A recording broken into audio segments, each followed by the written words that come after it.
Hello there, my sleepy wasteland wanderers. Tonight, we journey through the desolate beauty of the Fallout universe, where the ruins of civilization hold stories waiting to be told. I'll be your guide through these radioactive landscapes, sharing tales of survival, hope, and the quiet moments that exist even in the harshest environments. So get comfortable, dim your lights, and let the sounds of the wasteland carry you away. The gentle glow of your Pip-Boy will guide our path as we explore these forgotten places together. Now close your eyes and let your mind drift as we step into the world of Fallout, where dreams await beyond the wasteland horizon.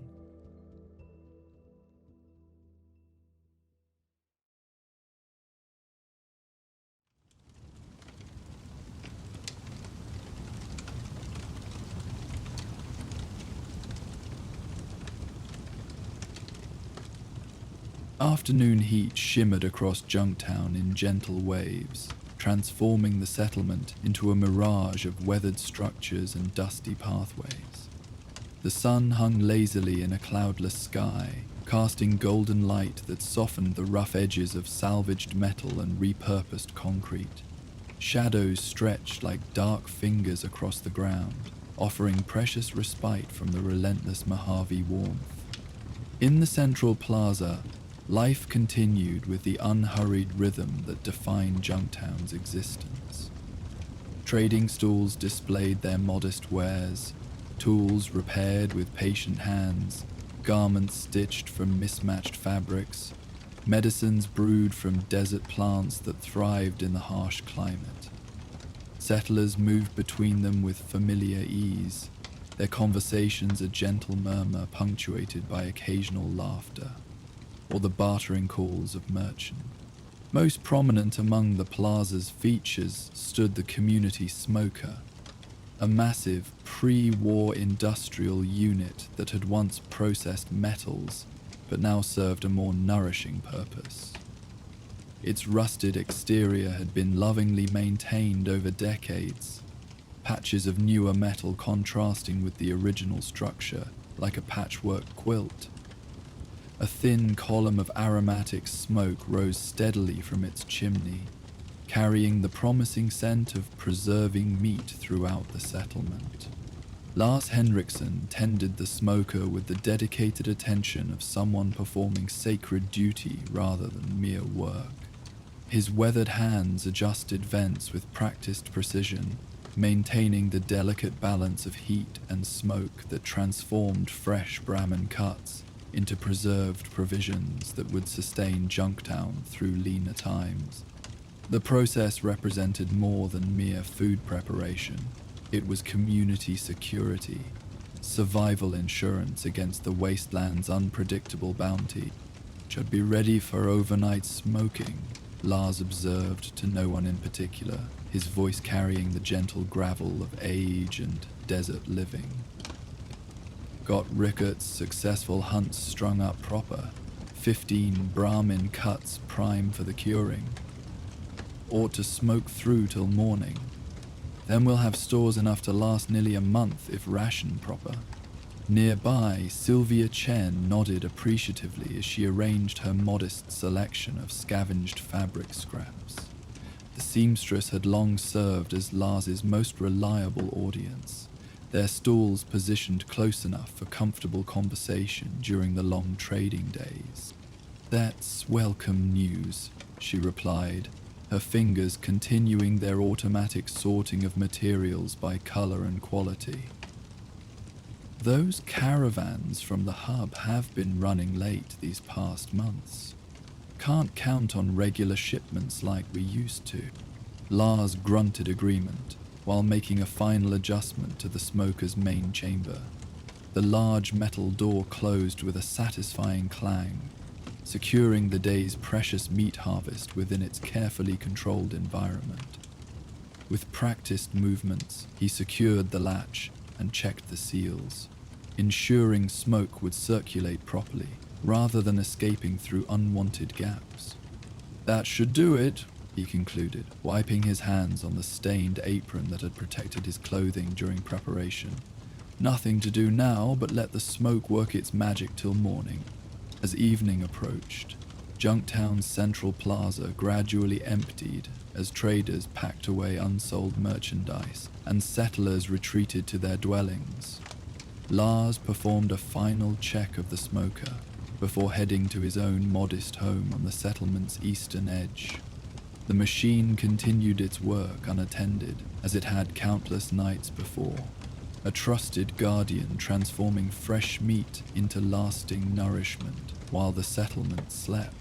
Dawn arrived with the subtle shift from cool darkness to gentle warmth that characterized desert mornings. The sun's earliest rays painted Junktown's metal structures with soft amber light, transforming the settlement into a golden landscape before the full heat of day would assert itself. Early risers moved with quiet purpose, beginning daily tasks while enjoying the brief comfort before afternoon temperatures drove most activities into whatever shade could be found. Lars approached the smoker with the anticipation of someone about to inspect successful work. His morning routine had remained unchanged for years. Rise with the sun, check the smoker's overnight progress, adjust as needed for the coming day. The familiar rhythm provided comforting structure in a world where little else remained predictable. His measured steps faltered as he drew closer to the central plaza. Something felt immediately wrong, though he couldn't immediately identify the cause. The smoker still stood in its proper place, thin wisps of smoke rising from its chimney indicating continued function. Yet something about its appearance triggered a sense of unease that made him quicken his pace. The source of his concern became immediately apparent as he reached the smoker. The main chamber door hung partially open, not fully ajar, but unlatched and cracked several inches where it should have been securely sealed. Lars felt a chill despite the warming morning air. He had personally secured that door the previous evening, checking the latch with the careful attention developed through years of responsible maintenance. With growing apprehension, he pulled the door fully open, hinges protesting with a low metallic groan. The interior chamber revealed a disturbing scene, where 15 prime Brahmin cuts had hung in neat rows the previous evening. Only 11 remained. 4 substantial pieces had vanished overnight, leaving behind only empty hooks and the lingering aroma of smoked meat.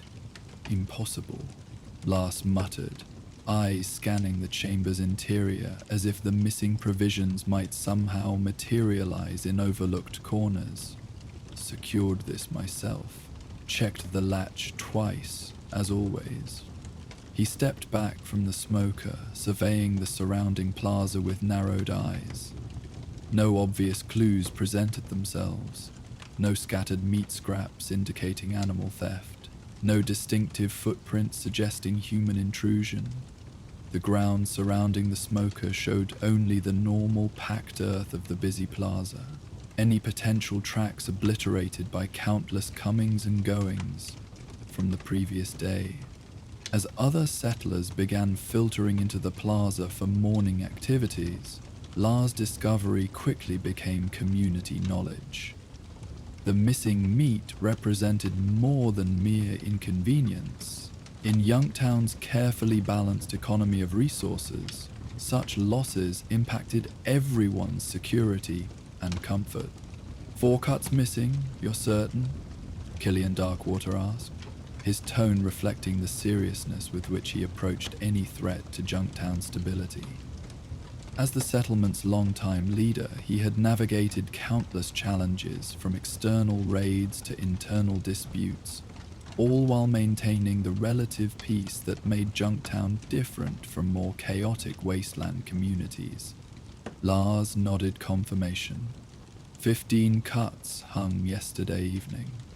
Only 11 remained this morning. Door was unlatched, though I secured it properly as always. Killian's expression remained thoughtful rather than accusatory. Anyone notice unfamiliar faces around the plaza yesterday? Someone passing through who might have waited for nightfall? This question prompted careful consideration among the gathered settlers. Junktown maintained a delicate balance between necessary security and the trading openness that ensured its economic survival. While not as restrictive as some settlements, residents remained naturally observant of unfamiliar visitors, a practical precaution in the dangerous wasteland. There was that drifter, Sylvia mentioned after a moment of collective thought. Quiet sort, arrived 2 days past, been keeping to himself mostly, taking odd repair jobs from Neil's supply shop. This observation shifted attention toward an unfamiliar figure who had indeed arrived recently in Junktown. The man called himself Samuel, offering no family name or specific origin beyond vague references to coming from the south. He had presented no obvious problems during his brief stay, working diligently on minor repair tasks and keeping interaction with residents to necessary minimum. He's staying in the old storeroom behind Neil's, someone added. Keeps odd hours, seen him walking after most folks have turned in. These details created a seemingly obvious narrative. A hungry drifter, unknown to the community, present during the theft, observed moving about during evening hours when most settlers remained indoors. The simplicity of this explanation created a momentum of suspicion that threatened to bypass more thoughtful consideration. Killian raised a hand, sensing the building consensus before it could harden into certainty. Let's not jump to conclusions without proper investigation. Lars, any signs of the lock being forced or tampered with? The smoker tender shook his head. That's what troubles me most. Latch wasn't broken, just unfastened. Either someone knows how to operate it without leaving marks, or I failed to secure it properly. This last possibility clearly pained him, his reputation for reliability suddenly questioned. You've operated that smoker for 15 years without incident, Killian reassured him. I'm inclined to look elsewhere before questioning your diligence. This measured response reflected Junktown's approach to community challenges. Thoughtful investigation, rather than hasty accusation. Evidence-based conclusions, rather than convenient assumptions. While other settlements might have immediately confronted the suspicious outsider, perhaps with threatening force, Killian's leadership had established more careful traditions. I suggest we watch the smoker tonight, he continued after brief consideration. Not obvious guards that might scare off our thief, but discreet observation from multiple angles. If the pattern continues, we'll catch them in the act. This proposal received general agreement, with several residents volunteering for observation duty. Arrangements were made for concealed watching positions with good sight lines to the smoker. The upstairs window of Doc Morbid's clinic, the partially collapsed rooftop of the adjacent storage building, the deep shadows beside Sylvia's fabric stall. The plan established, the gathering dispersed to continue their daily activities, though conversation throughout the day invariably returned to speculation about the mysterious meat theft. As residents established their observation positions for the evening watch, a small figure moved quietly through Junktown's less traveled pathways. 10-year-old Emma had listened to the morning's discussion from the edges of the gathering, her presence largely unnoticed amid the adult concern. Unlike many children her age who might have been frightened by tales of mysterious thieves, Emma approached the situation with thoughtful curiosity that had often placed her at the center of Junktown's minor mysteries. Rather than joining the evening observation team, Emma had spent her day conducting her own investigation with the freedom of movement that adults often lacked. Children in Junktown enjoyed relative safety within settlement boundaries, allowed to play and explore while remaining within shouting distance of protective adults. This liberty had developed Emma's keen observational skills and knowledge of hidden corners that escaped adult attention. Her investigation had yielded interesting results by late afternoon. Behind the communal smoker, in areas adults rarely examined closely, she had discovered small, distinctive tracks in the softer earth where drainage from the plaza created occasionally muddy patches. More intriguingly, caught on a jagged edge of metal near the smoker's rear maintenance hatch, she found several golden scales, tiny, gleaming objects that certainly hadn't come from any Brahmin or common wasteland creature. These discoveries led Emma to the settlement's southern perimeter as evening approached. Unlike the more secure northern and eastern boundaries that faced likely raider approach routes, the southern edge backed against steep, rocky terrain, considered natural protection against significant threats. The barrier consisted primarily of salvaged metal sheeting and collapsed pre-war structure components, creating an irregular but effective boundary with numerous small gaps that larger creatures couldn't navigate. Emma moved along this boundary with patient attention, examining the ground near each potential opening. Her persistence was rewarded as she discovered more of the distinctive tracks near one particular gap, a narrow space between a concrete foundation and rusted refrigerated door that formed part of the makeshift wall.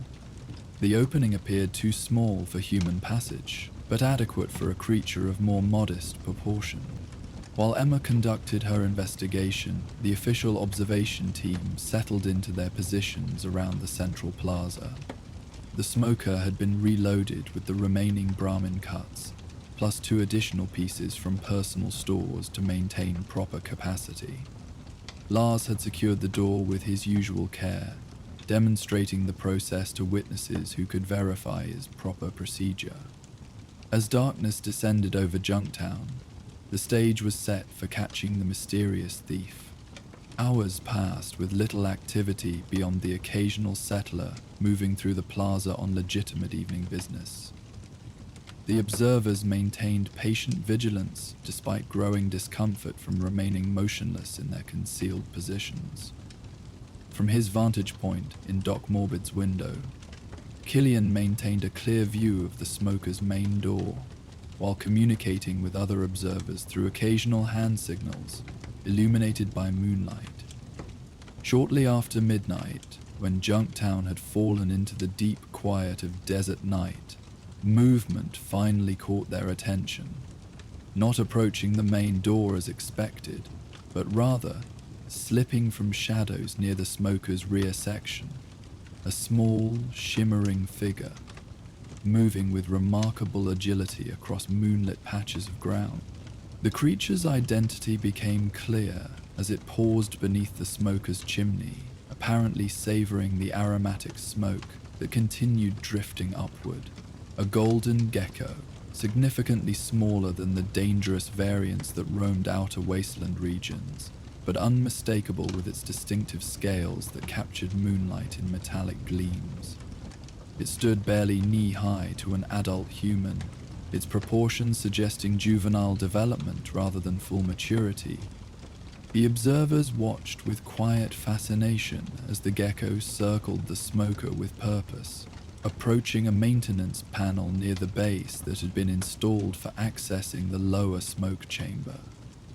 The panel, designed for occasional cleaning rather than regular use, fastened with a simple latch mechanism that offered minimal security, sufficient for its intended purpose, but apparently vulnerable to clever manipulation. With surprising dexterity, the gecko used its forelimbs to work the simple latch mechanism, demonstrating an intelligence beyond what most would attribute to such creatures. After several attempts, the panel swung open, revealing access to the lower portion of the smoking chamber. Without hesitation, the gecko slipped inside, disappearing from view save for its tail briefly visible, before being drawn completely into the opening.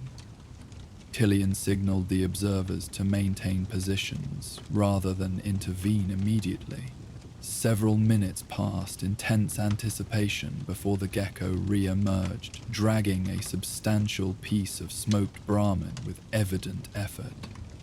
Its prize secured, the creature retreated rapidly toward the shadows, meat clutched firmly in its jaws, as it disappeared into darkness near the settlement's southern boundary. The mystery solved through direct observation, the watching team converged on the smoker to examine the creature's entry method. The maintenance panel hung open just as they had witnessed, its simple latch easily manipulated by determined effort. Inside, they discovered additional evidence confirming the golden gecko's responsibility. Tiny scratches in the metal around the food-hanging apparatus, small-scale fragments caught on rough interior surfaces, distinctive footprints in the accumulated ash at the chamber's base. "Clever little thing," Lars observed, professional admiration temporarily outweighing his frustration over the stolen provisions. "Been getting in through the cleaning hatch, not the main door at all. That's why the primary latch remained secure while food still disappeared." Killian nodded, thoughtful agreement. Geckos show remarkable adaptation when motivated by food sources. Must have discovered the smoking aroma and investigated until finding an entry point. The question becomes how to address this situation now that we've identified our thief. This question prompted varied responses from the gathered observers, reflecting different approaches to wasteland challenges. Some suggested immediately hunting the creature to prevent further theft and potentially recover stolen meat. Others proposed reinforcing the smoker's maintenance panel with additional securing mechanisms that would prevent future intrusions. As the adults debated potential solutions, a small voice entered the conversation from the plaza's edge. Emma stepped forward with uncharacteristic boldness, her discovery now validated by adult confirmation. "I know where it lives," she offered, drawing surprised attention from the gathered settlers. "Found its den this afternoon, south wall, near the old refrigerator door. There's a gap small enough that adults wouldn't notice, but big enough for a gecko that size." This information shifted the discussion toward more coordinated response. Rather than waiting for another theft attempt, they could address the situation directly by locating the creature's den and determining appropriate action. "Good work, Emma," Killian acknowledged with genuine appreciation for her initiative. "That information helps considerably. Let's investigate this den at first light, when visibility will be better. For tonight, we'll secure the smoker with additional measures to prevent further loss."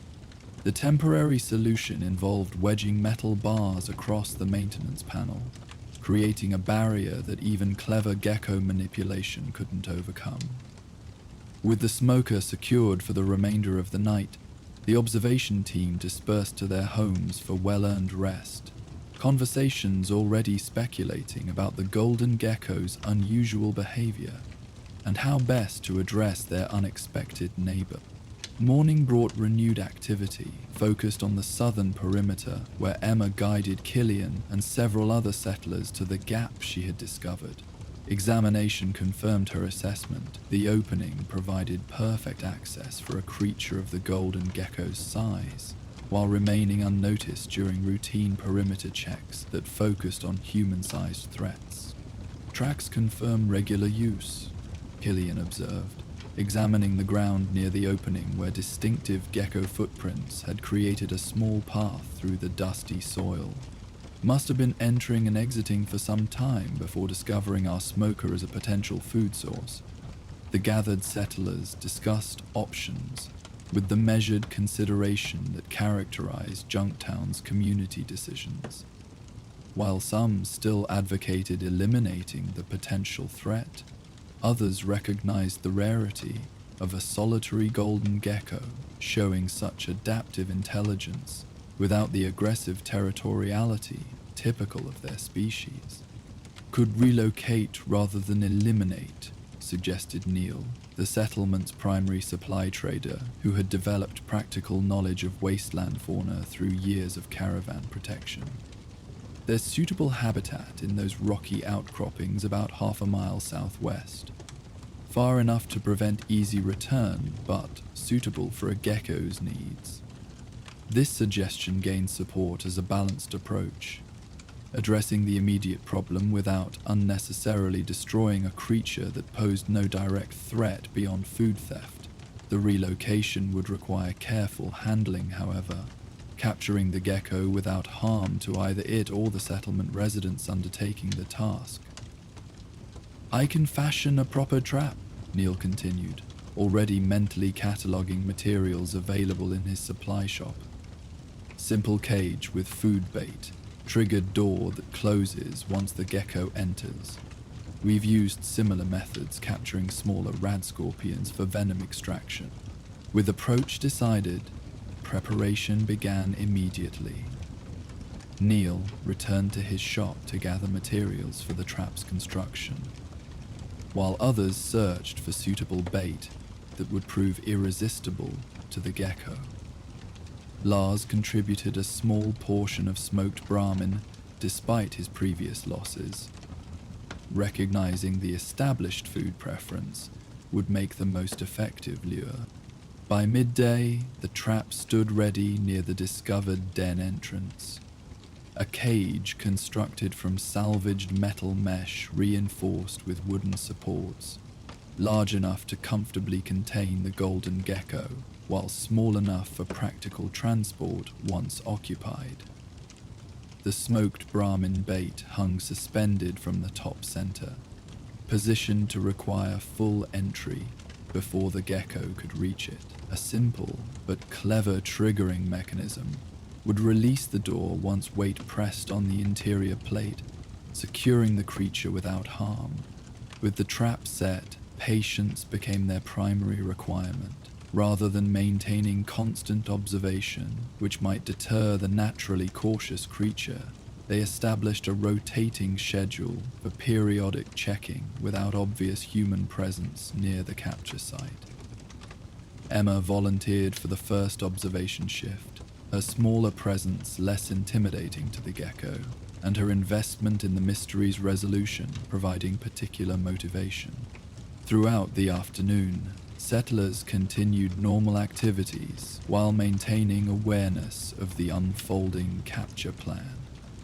The drifter Samuel, previously suspected through circumstantial connection, learned of the actual culprit with evident relief that cleared his name without confrontation. Despite resolving his potential involvement, Samuel found himself drawn into helping with the relocation effort, his travel experience and knowledge of outlying areas proving useful in planning the gecko's new habitat selection.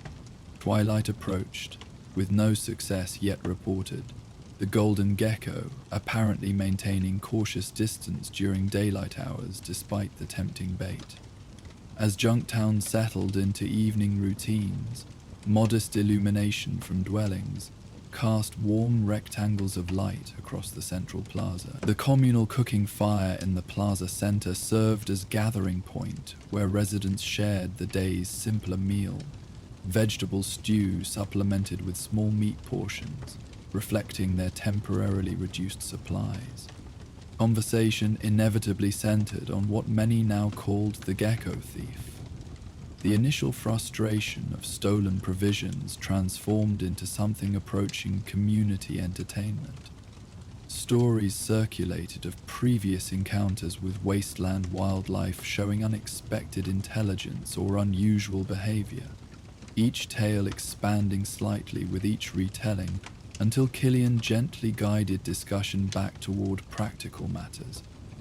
"Any word on our trap's success?" he inquired as the meal concluded and settlers began drifting toward their homes. The question found immediate answer as Emma appeared at the gathering's edge, excitement visible in her typically reserved demeanor. "It worked! The gecko's in the trap, all secure and everything." This announcement prompted immediate activity despite the late hour. A small group formed to investigate, bringing portable lanterns to illuminate their path to the southern perimeter. The assembled light revealed exactly what Emma had reported. Within the metal cage, the golden gecko sat, regarding them with surprising composure, the Brahmin bait entirely consumed during its capture. Closer examination confirmed their previous assessment. The creature appeared to be a juvenile golden gecko, smaller than fully mature specimens, but healthy in appearance and remarkably calm despite captivity. Unlike the aggressive behavior typical of its species when cornered, this individual watched them with what appeared almost like curious evaluation, its head tilting slightly as lantern light reflected from metallic scales. "Unusual behavior," Neil observed with professional interest. "Most would be throwing themselves against the cage or showing threat displays. This one's remarkably composed, almost like it's assessing us rather than fearing capture." This observation prompted thoughtful consideration from the gathered settlers. While geckos weren't commonly domesticated, like Brahmin or certain dog breeds, occasional accounts existed of particularly intelligent specimens establishing unusual relationships with human communities. Such cases remained rare exceptions rather than common occurrences, but the possibility added interesting dimension to their current situation. Relocation remains the wisest course, Killian concluded after allowing full discussion of alternatives. Even with unusual intelligence, a growing gecko will eventually create larger problems than occasional meat theft. Better for both Junktown and the creature to establish proper separation before complications develop. With consensus maintained, they finalized plans for morning relocation. The cage was secured with additional covering to keep the gecko calm overnight, while volunteers were identified for the transport team that would move it to the selected habitat. The rocky outcropping several kilometers southwest offered ideal gecko territory, adequate prey, natural shelter formations, and sufficient distance from Junktown to prevent easy return. Morning arrived, with clear skies promising moderate temperatures, ideal for their relocation journey. The transport team assembled early, consisting of Neil for his wildlife knowledge, Samuel, who had offered assistance partly to further establish his trustworthiness, and surprisingly, Emma, whose discovery had proven crucial to resolving the situation without harm. Killian had initially hesitated at including the young girl, but her passionate advocacy and the relatively safe nature of the planned excursion eventually gained parental permission. The caged gecko remained calm as they carefully loaded it onto a small handcart for transport, seemingly resigned to its circumstances, or perhaps recognizing the absence of immediate threat. The procession moved through Junktown toward the western gate, drawing curious observation from residents beginning their daily activities. Lars watched from beside his smoker, offering a respectful nod that acknowledged the peaceful resolution to his missing meat mystery. Their journey beyond Junktown's boundaries proceeded without significant incident. The morning desert still cool enough for comfortable travel, the selected route scouted previously to avoid known hazard areas. Neil led their small procession, with experienced attention to potential dangers, though this close to settlement boundaries, truly threatening wasteland predators remained relatively rare. The rocky outcropping appeared after approximately an hour's steady progress, an impressive formation of weather-sculpted stone rising from the relatively flat surrounding terrain. Natural cave entrances dotted its base, while vegetation growing in sheltered crevices indicated water sources adequate for supporting varied wildlife. Several natural lizards, non-mutated cousins to their captive, scattered at their approach, confirming the habitat's suitability. "This section looks ideal," Neil indicated. directing them toward a partially sheltered area, featuring multiple potential den sites and visible insect activity that would provide natural gecko sustenance. Enough cover for protection, adequate food sources, far enough from human settlement to prevent habitual return. They positioned the cage in a flat area surrounded by potential shelter options, allowing the gecko freedom to select its preferred new territory after release. The cage door mechanism had been modified for remote opening, using a long cord, letting them maintain safe distance during the potentially unpredictable release moment. "Everyone ready?" Neil confirmed, holding the release cord while the others positioned themselves at appropriate observation distance. "Remember to remain still during release. Any sudden movements might trigger flight response toward unfamiliar territory, rather than allowing proper habitat assessment." With nods confirming readiness, Neil gently pulled the cord mechanism. The cage door swung open with a soft metallic sound, creating clear exit opportunity while allowing the gecko to proceed at its own pace. For several long moments, nothing happened, the golden gecko remaining motionless within its temporary prison, despite the obvious opening. Then, with surprising deliberation, the creature moved forward, emerging into sunlight that immediately illuminated its scales in brilliant golden reflection. Rather than darting immediately for cover as expected, the gecko paused at the cage threshold, head sweeping in careful environmental assessment before proceeding further. The observers remained motionless as instructed, watching this unusual behavior with collective fascination. The gecko continued its methodical exploration, investigating nearby rock formations and vegetation patches with evident intelligence. At one point, it captured and consumed a large insect with lightning reflexes that contrasted its otherwise measured movements. Most surprising came as the creature completed its initial habitat investigation. Rather than selecting immediate den location, it turned toward the human observers, regarding them with the same evaluating attention it had shown while caged. For several heartbeats, its gaze seemed to connect with each person in turn, creating an uncanny moment of apparent communication without words.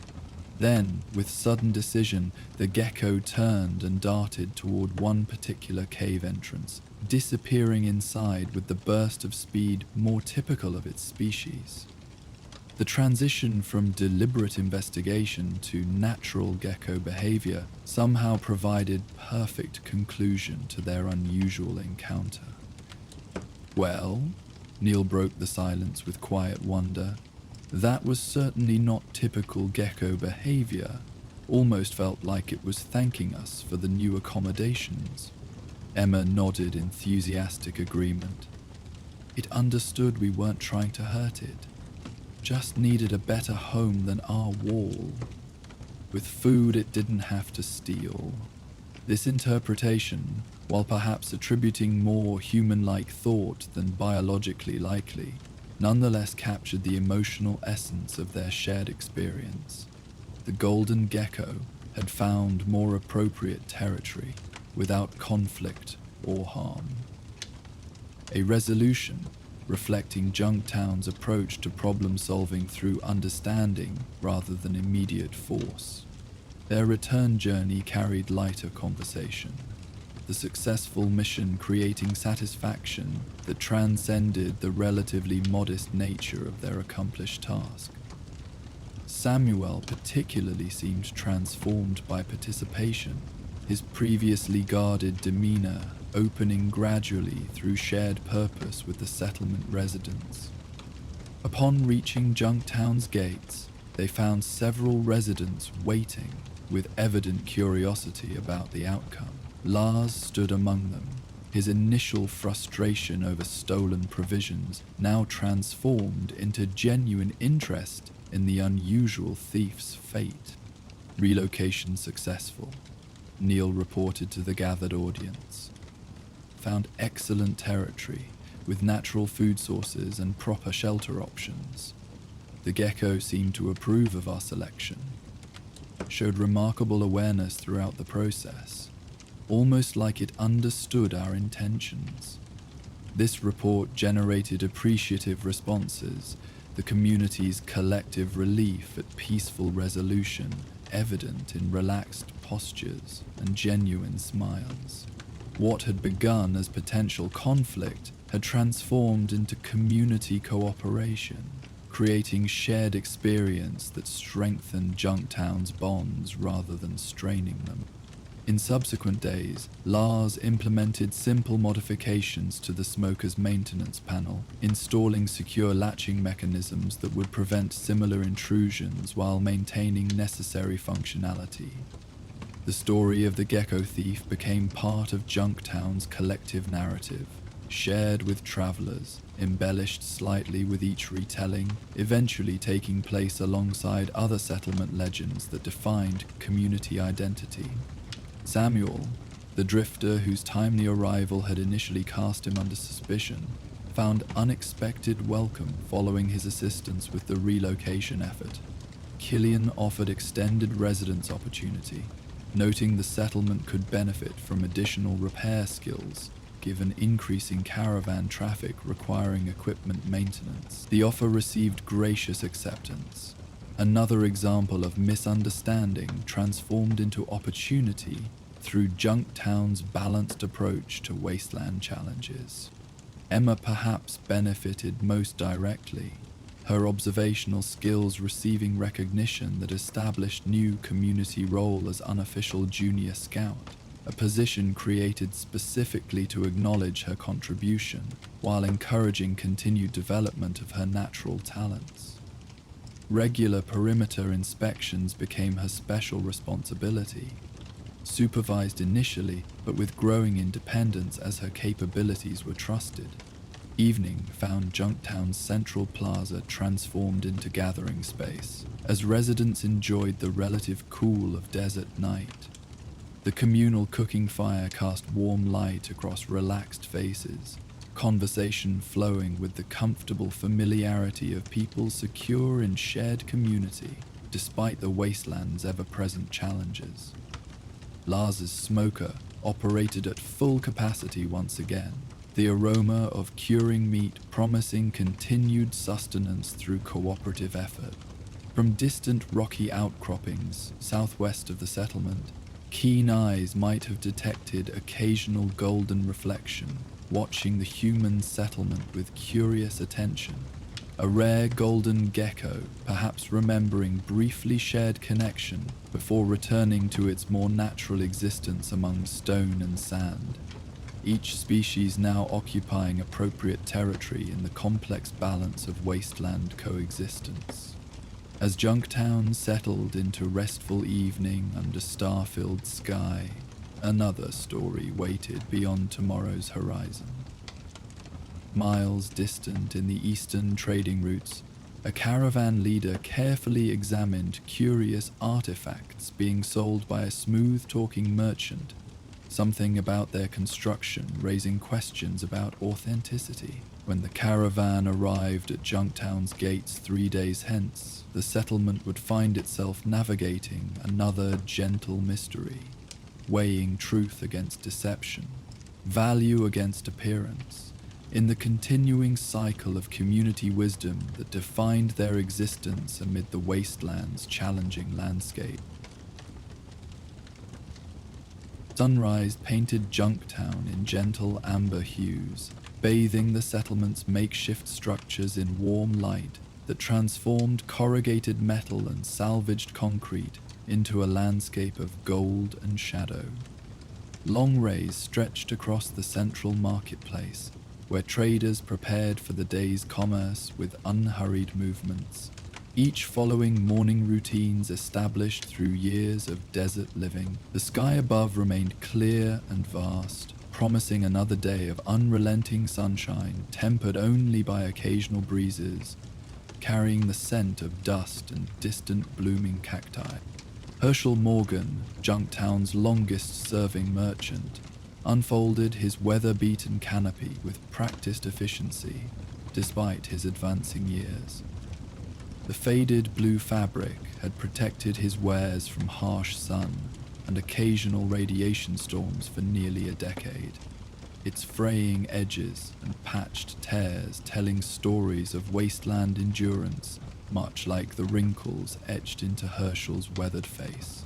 His merchandise, practical items carefully repaired, practical tools maintained with meticulous attention, ammunition counted and sorted with reverent precision, reflected the settlement's values of utility and resourcefulness. Looking to be another scorcher, he observed to no one in particular, the comment more ritual acknowledgement of unchangeable circumstance than complaint. Good day for water trade, bad for anything metal. Get too hot to handle by midday. Nearby, Sarah Chen arranged her modest collection of salvaged fabrics and handcrafted garments with artistic attention to color and texture. Though practical necessity drove most Junktown commerce, her stall provided rare moments of aesthetic pleasure in a world where survival typically overshadowed beauty. Her fingers, nimble despite decades of desert living, smoothed wrinkles from a dress reconstructed from pre-war patterns and salvaged material. Caravan should arrive before noon, she replied, maintaining the comfortable merchant-to-merchant conversation that structured their daily interactions. Rickert spotted them camped at the western ridge yesterday evening. Said there were some unfamiliar faces among the regulars. This information prompted thoughtful nods from nearby traders. Caravans represented Junktown's economic lifeblood, bringing essential supplies while carrying away local products, creating the modest commerce that sustained the settlement's existence. New traders potentially meant fresh merchandise or expanded trading opportunities, though experience had taught cautious evaluation rather than immediate enthusiasm. As morning progressed into full daylight, Junktown's marketplace gradually filled with activity. Residents moved between familiar stalls with comfortable familiarity, exchanging the modest currencies of cap and barter that defined wasteland economics. Children darted through open spaces, their play tempered by the practical awareness of boundaries instilled from earliest years. Guards positioned at strategic intervals maintained vigilant but relaxed observation, their presence routine rather than responding to specific concerns. The approaching caravan announced itself first through dust clouds visible on the western horizon, then gradually resolving into distinctive Brahmin silhouettes and accompanying human figures.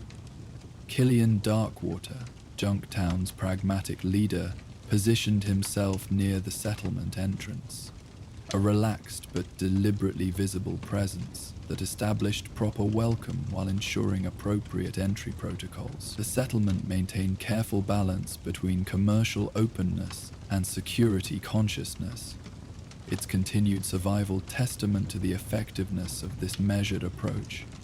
Looks like crimson caravan markings, Neil observed from his nearby supply shop, experienced eyes identifying distant details invisible to most observers. Regular route, though they're running about a week later than usual, must have encountered delays somewhere along the line. The caravan's arrival brought typical heightened energy to the marketplace. Brahmin directed to designated areas where they could be unloaded without disrupting normal activities. Caravan guards establishing perimeter awareness while maintaining non-threatening postures. Merchants preparing displays of goods intended specifically for trade rather than local consumption. Among the arriving traders, one figure stood out as unfamiliar to Junktown residents. A man of indeterminate middle age, his attire suggesting practical travel experience rather than wasteland hardship. Unlike the weathered appearance common to caravan regulars, he maintained a carefully cultivated presentation, beard trimmed with precision, clothing dusty from travel but selected for visual impact, movements suggesting energetic enthusiasm rather than travel fatigue. More noticeable than his appearance was the merchandise he began arranging on a previously empty table space. Items gleaming with metallic luster that immediately drew curious attention from passing residents. Unlike the practical tools and necessary supplies that dominated typical caravan offerings, these objects appeared ornamental in nature, their function less obvious than their visual appeal. "Treasures of the ancient world," he announced as his display took shape, voice pitched to carry without appearing to shout, the practiced projection of someone accustomed to public commerce. Genuine pre-war technological artifacts recovered from secured vaults, opportunities rarely available to frontier settlements. This declaration drew predictable curiosity from marketplace patrons. Pre-war technology represented valuable salvage throughout the wasteland, its practical applications highly sought for settlement improvement or personal advantage. The gleaming array spread across the trader's table presented impressive visual appeal: metallic components with complex design elements, devices featuring intact control interfaces, objects suggesting sophisticated functionality beyond typical wasteland equipment. Killian observed this development with thoughtful attention rather than immediate intervention. Junktown's marketplace policies permitted legitimate commerce with minimal interference. Intervention justified only when transactions threatened community well-being through deception or dangerous materials. His experienced leadership had developed through balancing commercial freedom with community protection, approaching each situation with measured assessment rather than reflexive restriction. Throughout the morning, several residents approached the newcomer's stall with curious interest. The trader, introducing himself as Maxwell Grant, engaged each potential customer with practiced charm, his explanations combining technical terminology with dramatic storytelling about recovery operations and limited availability.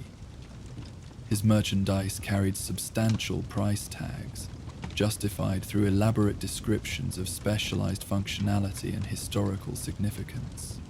This, he explained to a particularly interested customer while holding aloft a cylindrical device with protruding antenna, is a genuine Robco personal field harmonizer, military application, never released to civilian markets before the war. Generates protective energy field against minor radiation exposure. Very rare, very effective. Note the specialized emission array and containment chamber. The object in question gleamed impressively in the desert sunlight, its polished surface and intricate external components suggesting sophisticated technological purpose.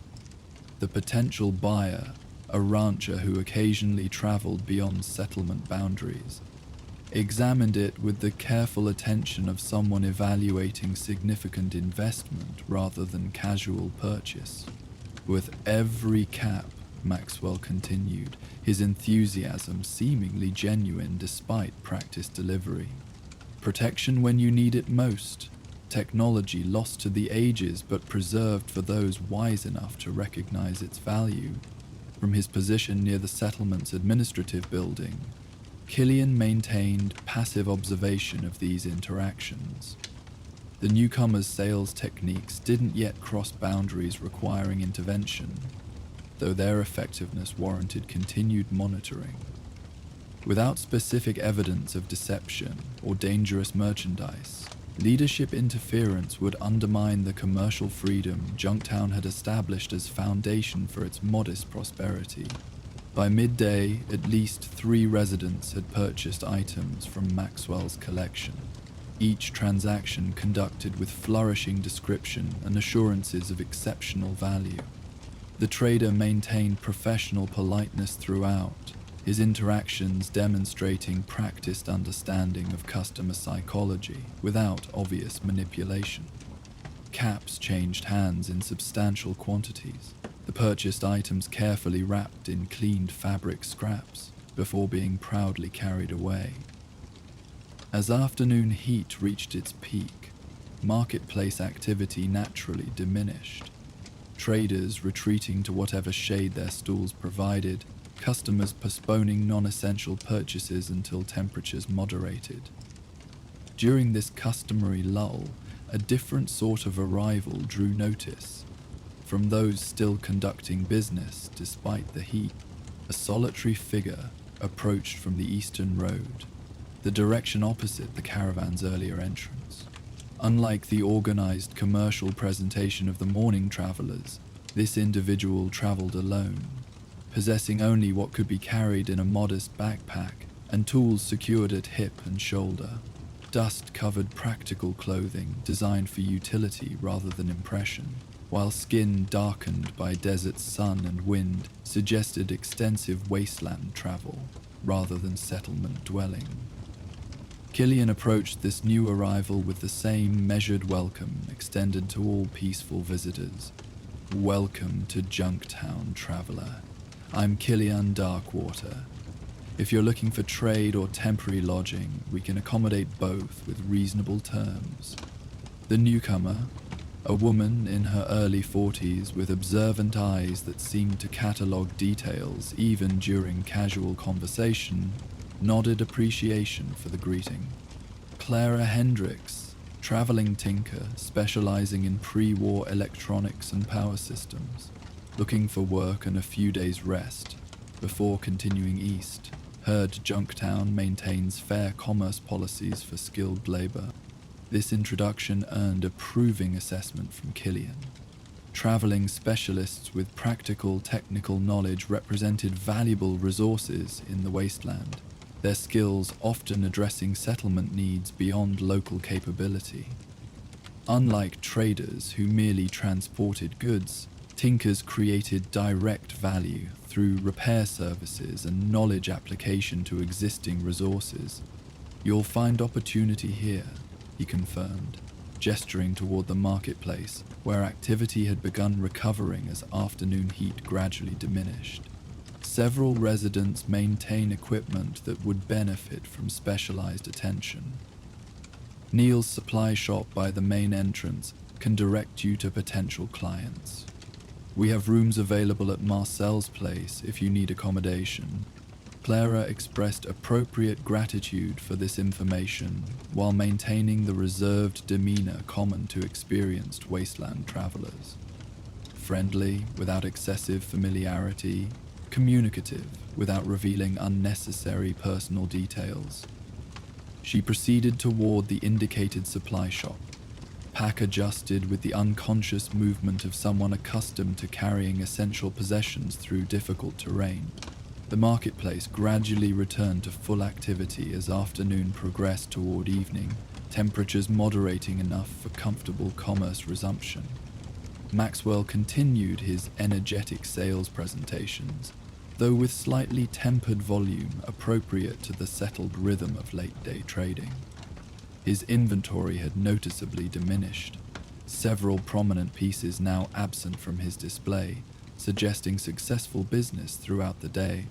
Clara established her presence without comparable fanfare, setting up a modest repair station near Neil's supply shop after brief negotiation for space usage. Unlike Maxwell's elaborate display, her workspace featured practical organization.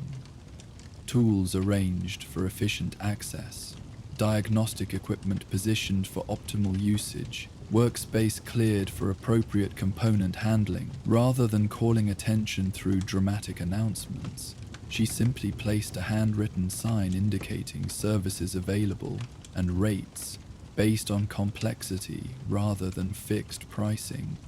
As evening approached, Junktown's central marketplace transitioned toward community gathering space rather than primarily commercial venue.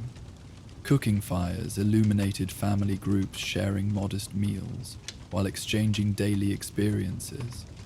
Children played final games before darkness would necessitate indoor activities. their voices creating comfortable background to adult conversation. Guards changed shifts with practiced efficiency, night watch replacing day patrol with minimal ceremony beyond necessary information exchange. Among these routine activities, discordant notes gradually emerged. Confused discussions between residents examining purchased items with growing concern, rather than continued enthusiasm. The rancher who had invested substantial caps in the radiation protection device approached Neil's shop with evident frustration, the previously gleaming cylinder now partially disassembled in his hands. "Can't get it to function," he explained to anyone within earshot, embarrassment competing with anger in his expression.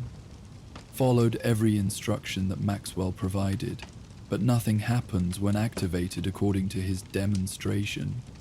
Thought maybe the power cell needed replacement, so I opened the access panel and found that the exposed interior revealed components far simpler than external appearance suggested. Salvage circuitry arranged to suggest complexity without actual functional integration. Decorative elements without operational purpose. Connection points leading nowhere. What had appeared sophisticated technology in assembled form now clearly represented cosmetic construction rather than genuine pre-war engineering. Similar discoveries emerged as evening progressed, other customers examining their purchases with increasing skepticism prompted by the rancher's public display. A woman who had purchased a molecular purification pendant discovered glass beads rather than filtration components within its housing.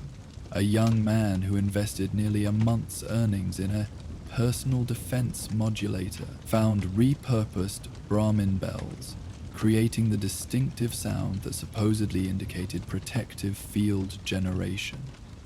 These revelations created predictable community reaction. Initially isolated complaints consolidating into collective frustration directed toward Maxwell's now empty marketplace stall. The trader himself had departed shortly before these discoveries became public, explaining his absence as retrieving additional inventory from secured caravan storage. This timing, seemingly coincidental but conveniently placing him beyond immediate confrontation, added suspicious dimension to an already concerning situation. Killian approached the gathering group with the measured composure that characterized his leadership style, listening to multiple overlapping complaints with patient attention rather than immediate judgment. His presence had calming effect, transforming potential mob resentment into structured expression of legitimate grievance appropriate for leadership consideration. "Let me examine these items," he requested, creating organized process where emotional reaction might otherwise prevail. Each purchase was presented for his inspection, revealing similar pattern beneath superficial differences, salvaged components arranged to suggest technological sophistication while delivering no actual functionality, external design elements carefully polished to distract from internal emptiness, genuine pre-war fragments incorporated with an otherwise fabricated construction. Deliberate deception, Killian concluded, after thorough examination, his judgment carrying official weight within Junktown's governance structure.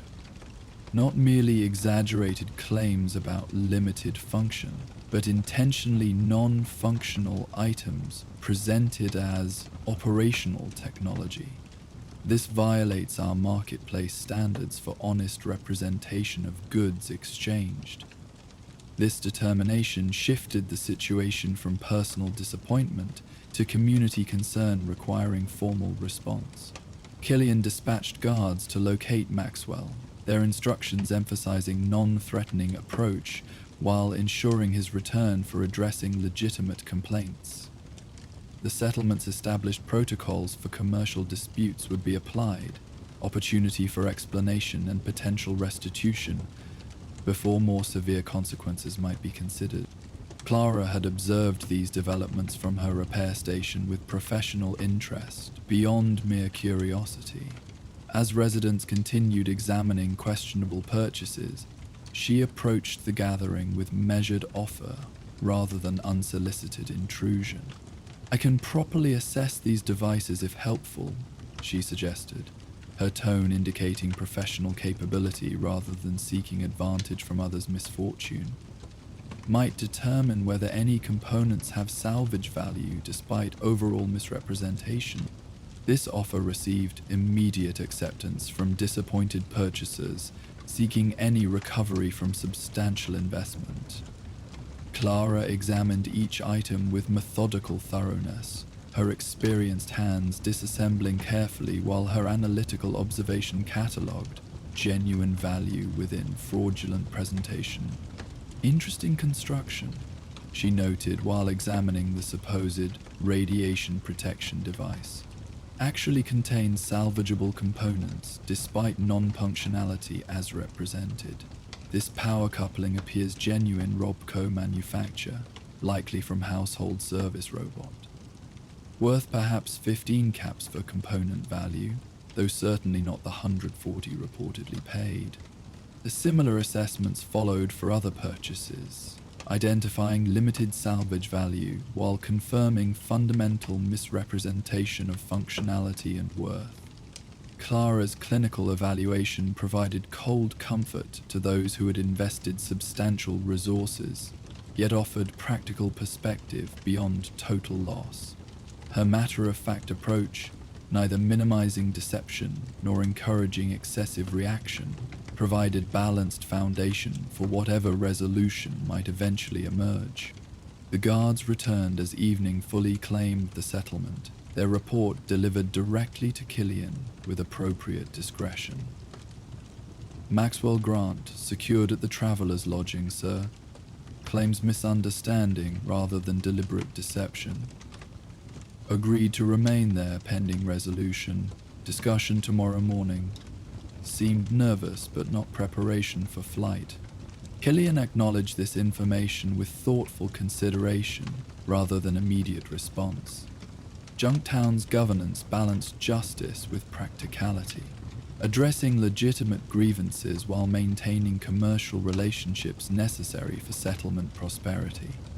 Hasty judgment, regardless of apparent justification, undermined the measured approach that distinguished their community from more chaotic wasteland settlements. "We'll convene at the administrative building after breakfast," he determined. "Formal hearing with affected parties present. Opportunity for explanation before consequences determined. Standard protocols, fair process regardless of apparent circumstances." This decision reflected Junktown's established character, neither ignoring clear deception nor rushing to punishment without proper procedure.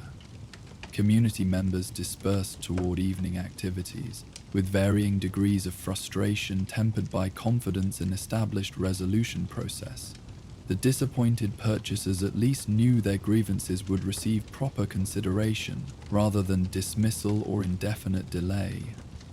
Morning arrived with characteristic desert clarity, temperature already rising as Junktown residents began daily routines adjusted for anticipated hearing participation. The administrative building, a reinforced pre-war structure representing one of the settlement's few original constructions, provided appropriate venue for formal proceedings, its interior space arranged for structured discussion rather than confrontational positioning. Maxwell arrived under escort that managed to suggest both security and courtesy. Guards positioned to prevent departure without imposing obvious restraint, their manner professional rather than intimidating. The trader's appearance suggested disturbed sleep and genuine concern, though his presentation remained deliberately composed despite circumstances.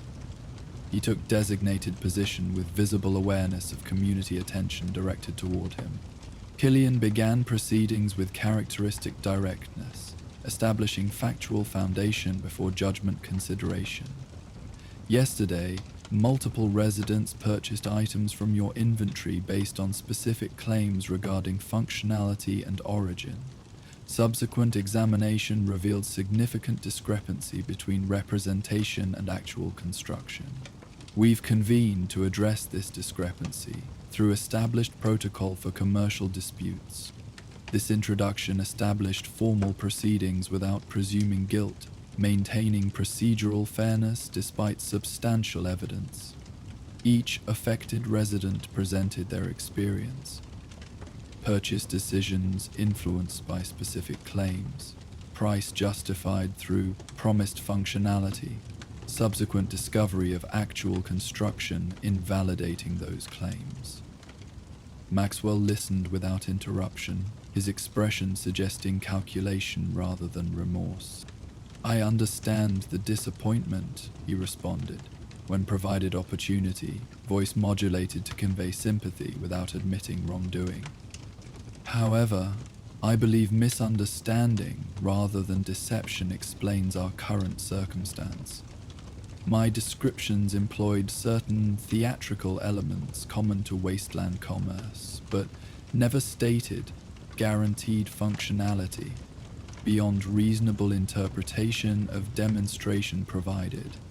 This defense, technically constructed while morally hollow, reflected the calculated approach evident throughout his commercial presentation. By claiming misunderstood demonstration rather than promised functionality, Maxwell attempted creating sufficient ambiguity to avoid clearest consequences while preserving opportunity for eventual departure without significant penalty. The proceedings might have continued along predictable trajectory, claim versus counterclaim, subjective interpretation versus objective examination, had Clara not requested a speaking opportunity.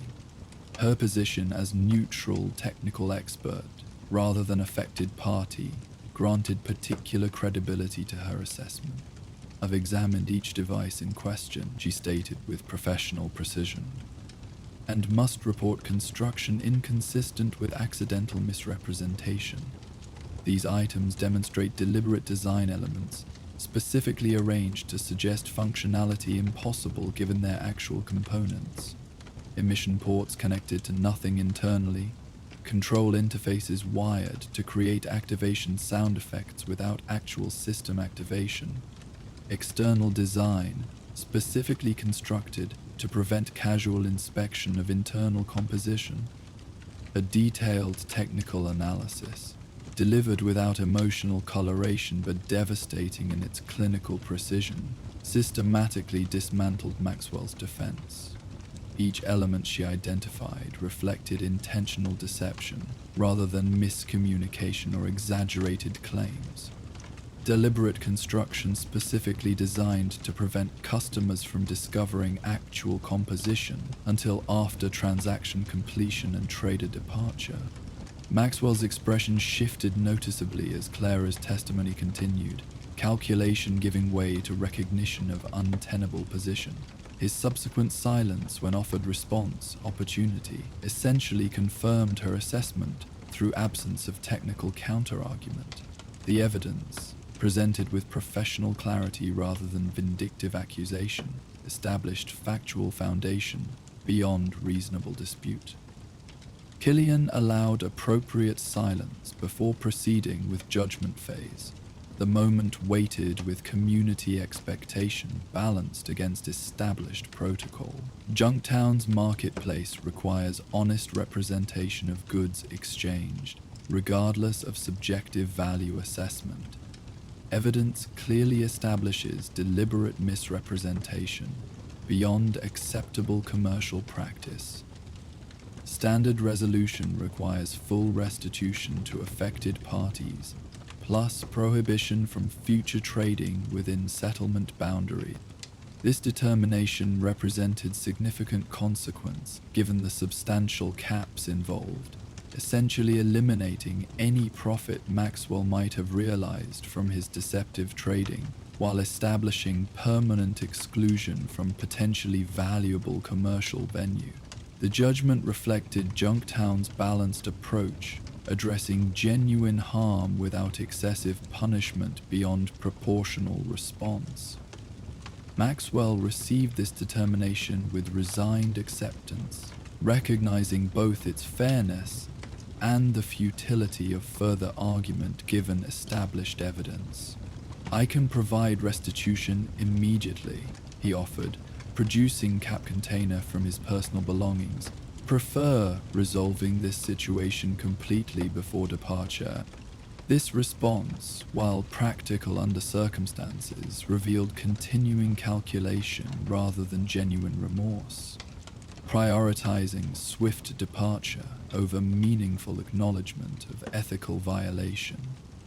Affected residents received returned payment with evident relief, though lingering frustration at time and trust invested beyond mere caps exchanged. The administrative building gradually emptied as formal proceedings concluded, participants returning to regular activities, with resolution achieved, if not complete satisfaction experienced. Clara remained after others departed, her interest apparently professional rather than merely curious. She approached Maxwell as he prepared for presumed immediate departure, her manner suggesting conversation rather than confrontation, despite her role in revealing his deceptive practices. "Those devices show genuine skill in their construction," she observed, statement reflecting technical appreciation rather than moral judgment. The integration of salvaged components with fabricated housing demonstrated considerable talent, regardless of intended deception. Maxwell regarded her with understandable wariness, uncertain whether her approach represented further accusation or something entirely different. "Survival requires utilizing available skills," he responded cautiously. "The Wasteland rewards presentation as much as substance in many territories." "Perhaps," Clara acknowledged, without accepting the implied justification. "Though, redirecting those skills toward honest application might prove more sustainable. Genuine repair services remain scarce throughout established trade routes. Settlements constantly seek technical expertise for maintaining essential systems." This observation, offered without overt moralizing, yet carrying implicit suggestion, created momentary contemplation, visible in Maxwell's expression. Something beyond mere calculation flickered briefly. Perhaps recognition of alternative path not previously considered, or memory of different ambition abandoned during Wasteland adaptation. "Repairing rather than misrepresenting," he mused. "Partial acknowledgement embedded within semantic distance from admission. Requires established reputation difficult to build from current position. Reputation develops through consistent demonstration," Clara replied with practical perspective that neither minimized past actions nor suggested impossible redemption. "Technical skill applied honestly accumulates recognition regardless of previous application. The Brotherhood taught me that before I established independent practice." This casual reference prompted noticeable reassessment in Maxwell's attention. Former Brotherhood affiliation representing significant credential within Wasteland technical hierarchy. Their conversation continued with gradually shifting dynamic. Initially guarded exchange, evolving toward tentative professional discussion between practitioners of related skills, albeit from substantially different ethical foundations. Killian observed this interaction from appropriate distance, maintaining awareness without intrusive presence. His leadership perspective recognized potential value beyond immediate resolution, possibility for genuine redirection, rather than merely displacing problematic behavior to another settlement. Junktown's endurance stemmed partly from such opportunities for legitimate integration, balancing necessary consequence with practical rehabilitation when circumstances permitted. As afternoon progressed into evening, Junktown's marketplace returned to normal operation, with the resilience characteristic of established settlements. Affected residents had received restitution, community standards had been maintained through appropriate process, visitors had witnessed functioning governance. Rather than arbitrary reaction, the incident would become incorporated into settlement narrative, cautionary reference while demonstrating functional response mechanisms, rather than chaotic vulnerability. Most noticeable development emerged near Neil's supply shop, where Clara had established her repair station the previous day. Maxwell now occupied adjacent space, his previous merchandise replaced entirely with modest tool arrangement and repair-appropriate workspace. A handwritten sign indicated apprentice technician services with significantly lower rates than Clara's professional operations, appropriate designation for developing skill application rather than presumed expertise. Temporary arrangement, Clara explained when Killian inquired with leadership interest rather than suspicious concern. 2-week probationary period under my direct supervision. Technical skill assessment and ethical practice observation before potential recommendation to settlements further east. No guarantees, but opportunity for legitimate skill application if genuine commitment demonstrated. This development represented neither naive forgiveness nor excessive punishment, practical opportunity for redirection while maintaining appropriate consequences for established actions. Maxwell would depart Junktown regardless, but potentially toward legitimate opportunity, rather than simply continuing deceptive practices elsewhere with adjusted methodology based on discovered vulnerability. Evening, gathering round communal cooking fires, incorporated discussion of these events with the balanced perspective that characterized Junktown's collective approach to wasteland challenges. The situation provided natural opportunity for experienced residents to share wisdom with younger community members. Lessons about evaluating claims with appropriate skepticism, recognizing warning signs in too perfect presentations, balancing optimism with practical assessment when considering significant investment. Not about eliminating trust, Herschel observed while sharing evening meal with several families gathered near his position, but extending it carefully through appropriate verification. The wasteland punishes blind faith without eliminating need for cooperative belief. That balance keeps settlements functioning beyond mere survival. This perspective, offered without lecturing intention yet carrying lifetime experience, represented the community wisdom that sustained Junktown beyond mere physical security or economic function. Each incident, whether resolved positively or revealing continuing vulnerability, contributed to collective learning process that distinguished established settlements from temporary gatherings or authoritarian enclaves. As night claimed the Mojave with characteristic suddenness, temperature dropping while stars emerged with desert clarity unmatched in more humid regions, Junktown settled into comfortable evening routines. Guards maintained vigilant yet relaxed observation from established positions. Families concluded daily activities within illuminated dwellings. Travelers gathered at Marcel's establishment, where regulated refreshment and controlled socializing provided appropriate recreation without destructive excess. Among these practiced patterns, 2 figures continued conversation outside Neil's darkened supply shop. Clara and Maxwell remained engaged in technical discussion. Salvaged components spread across workspace, illuminated by portable lanterns. Their interaction, while maintaining appropriate professional boundaries established by circumstances, nonetheless demonstrated genuine knowledge exchange rather than merely supervised observation. the tinker sharing established expertise, while the former deceptive trader applied genuine technical capability toward legitimate purpose. Whether this redirection would maintain beyond immediate consequences remained uncertain, human nature proving consistently unpredictable throughout Wasteland history. Yet Junktown had provided opportunity for potential transformation, without naive vulnerability.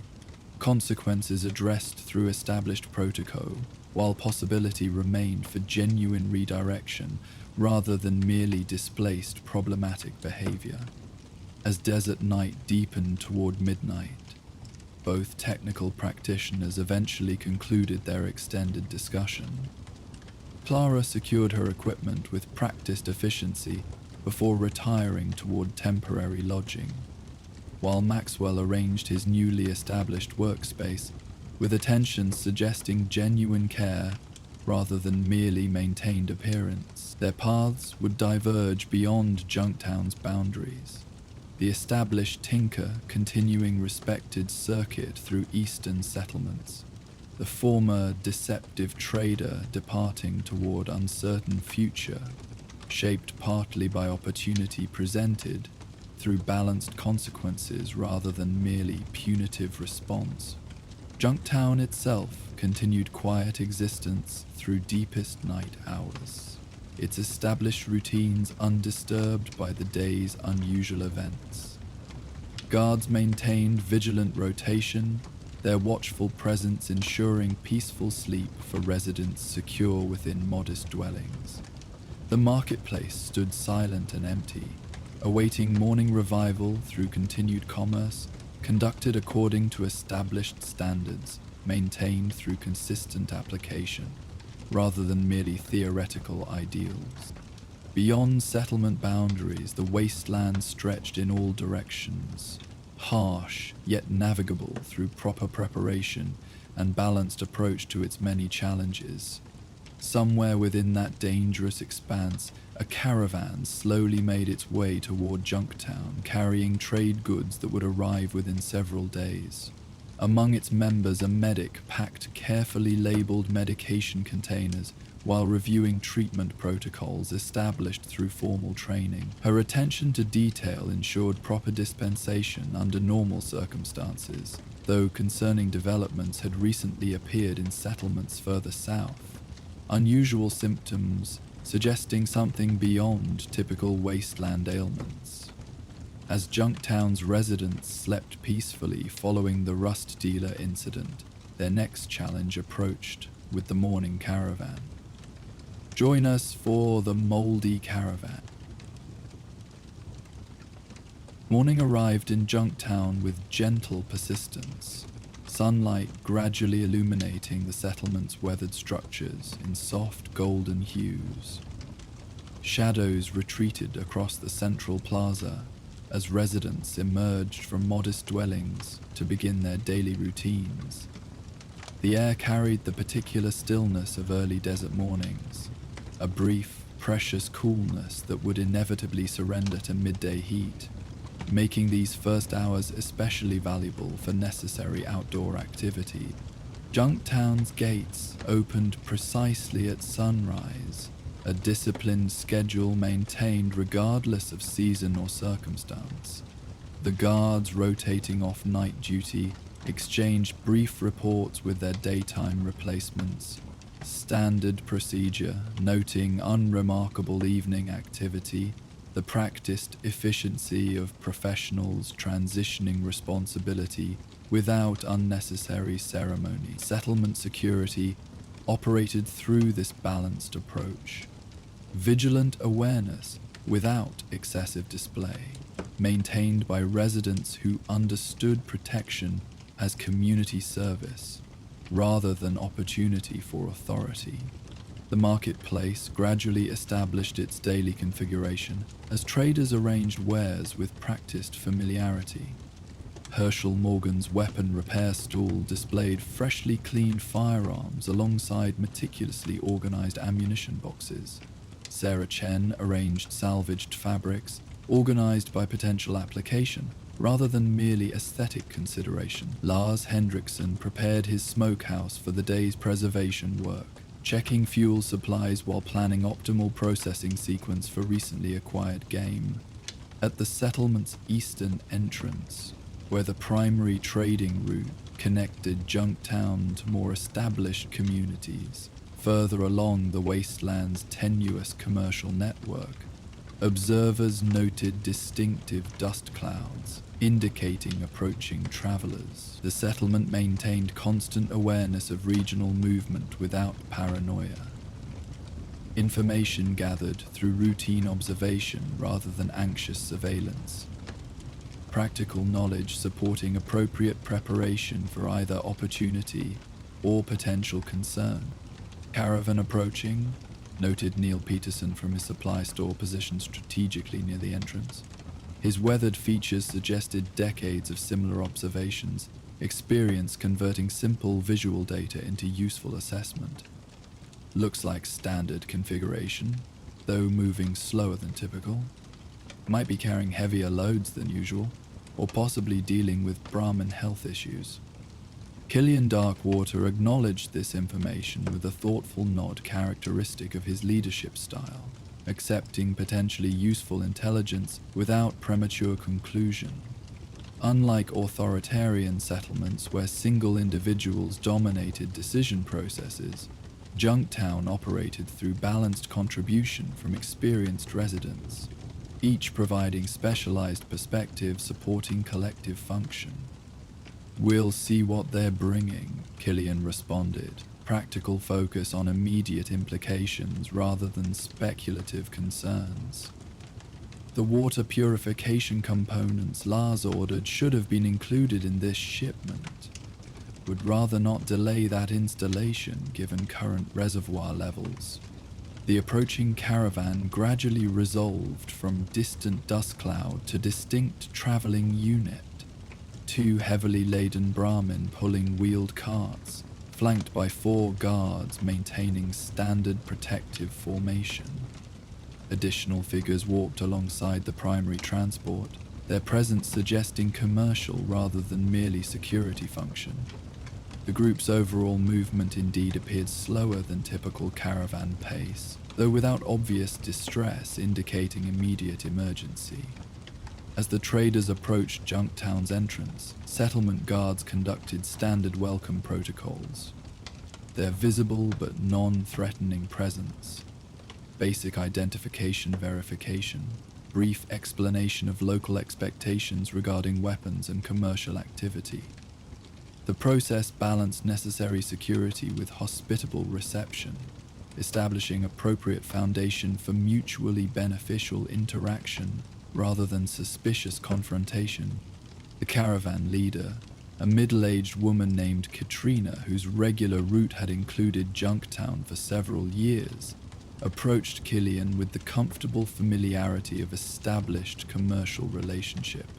Unlike transient traders passing through single locations, route caravan operators developed ongoing connections with settlements along established paths, reputation becoming valuable business asset worth maintaining through honest dealing. "Darkwater," she greeted with professional respect. "Good to see Junktown standing strong as always. We've got those filtration components ordered last trip, along with standard supply inventory and some specialty items from hub merchants. Should have everything arranged for trading within the hour." Killian acknowledged this information with appropriate appreciation.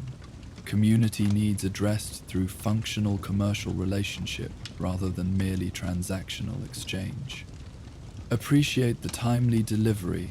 Lars has been coordinating the installation team for 3 days, eager to improve processing capacity before summer heat intensifies." This initial exchange completed necessary establishment of continued cooperative relationship, allowing broader interaction as the caravan settled into Junktown's designated trading area. Brahmin were directed to appropriate holding spaces with water access. Guards established non-intrusive observation positions. merchants began organizing wares for display and negotiation. Among the caravan personnel, one figure drew particular notice from observant residents. A woman in her early 30s carrying medical equipment rather than typical trade goods. The distinctive organization of her supplies suggested professional training beyond the basic first aid knowledge common to wasteland travelers. She established her position slightly separate from general merchandise displays, arranging examination space and treatment supplies with methodical precision. "Settlement medic available for consultation," she announced, once prepared, voice modulated to carry without seeming unnecessarily loud. Basic treatment services, preventative care, and specialized medications unavailable through standard supply routes. Trading caps or equivalent value goods for medical attention. This offering represented particularly valuable service within Wasteland economy, where medical expertise remains scarce resource, often determining survival beyond mere comfort. Junktown maintained basic treatment capability through resident knowledge, but specialized training appeared infrequently enough to attract immediate attention when available. Several residents with chronic conditions or family members requiring special care noted the medic's presence with visible interest, already calculating potential consultation value against available trading resources. Morning transitioned toward midday activity with characteristic desert rhythm. Initial enthusiastic commerce gradually moderating as heat accumulated in the settlement's central areas. Caravan traders established temporary shades using canvas extensions, creating commercially welcoming environment while acknowledging practical reality of wasteland climate. Residents adjusted schedules to include midday rest periods when possible, preserving energy for later activity once temperatures would moderate toward evening. The settlement's communal kitchen established midday meal service featuring efficient food distribution rather than wasteful individual preparation. Resources carefully managed through collective participation, ensuring adequate nutrition while minimizing unnecessary consumption. The cooking area's covered position provided natural gathering space during the meal distribution, facilitating information exchange and community coordination without formal meeting structure. Eliza Monroe, who had managed Junktown's cooking rotation for nearly a decade, noticed the first concerning symptoms while distributing stew portions to waiting residents. Thomas Finch, a 35-year-old maintenance worker responsible for settlement water infrastructure, approached the distribution area with visible discomfort, despite attempting normal interaction. "You feeling all right, Thomas?" Eliza inquired with genuine concern, beyond merely polite interaction. Her attention to resident weak meat represented informal monitoring system supporting community health, without intrusive surveillance. Thomas attempted reassuring smile that failed to reach eyes, showing noticeable discomfort. "Bit of stomach trouble since waking. Nothing serious, probably just something disagreeing with me. The usual portion will be fine, thanks." This interaction might have remained unremarkable amid daily settlement activity, except similar exchanges repeated throughout the meal distribution. Melissa Chen, who assisted Sarah with fabric salvage processing, reported similar digestive discomfort, while requesting smaller portion than normal. Robert Wade, responsible for perimeter maintenance along the western boundary, mentioned nausea that had developed since early morning. Each individual dismissed their symptoms as minor personal concern, rather than connected issue requiring broader attention. Eliza's experienced observation noted the pattern emerging through multiple interactions, her community awareness transforming isolated reports into potentially concerning trend. When Marcus Hendrickson, Lars's 17-year-old son who assisted with mechanical repair throughout the settlement, approached showing similar symptoms plus visible perspiration, unusual even considering the afternoon heat. Her assessment shifted from casual monitoring to active concern. "Marcus," she addressed him directly while serving his meal portion, "how long have you been feeling ill? Any particular foods you've had recently that others with similar symptoms might have shared?" The young man considered this question with initial surprise at being identified, followed by thoughtful recollection rather than defensive dismissal. "Started feeling off last night. Worse this morning. Nothing unusual food-wise that I can remember. Had dinner with the Wades yesterday when helping repair their water pump. Robert mentioned feeling similar earlier, didn't he?"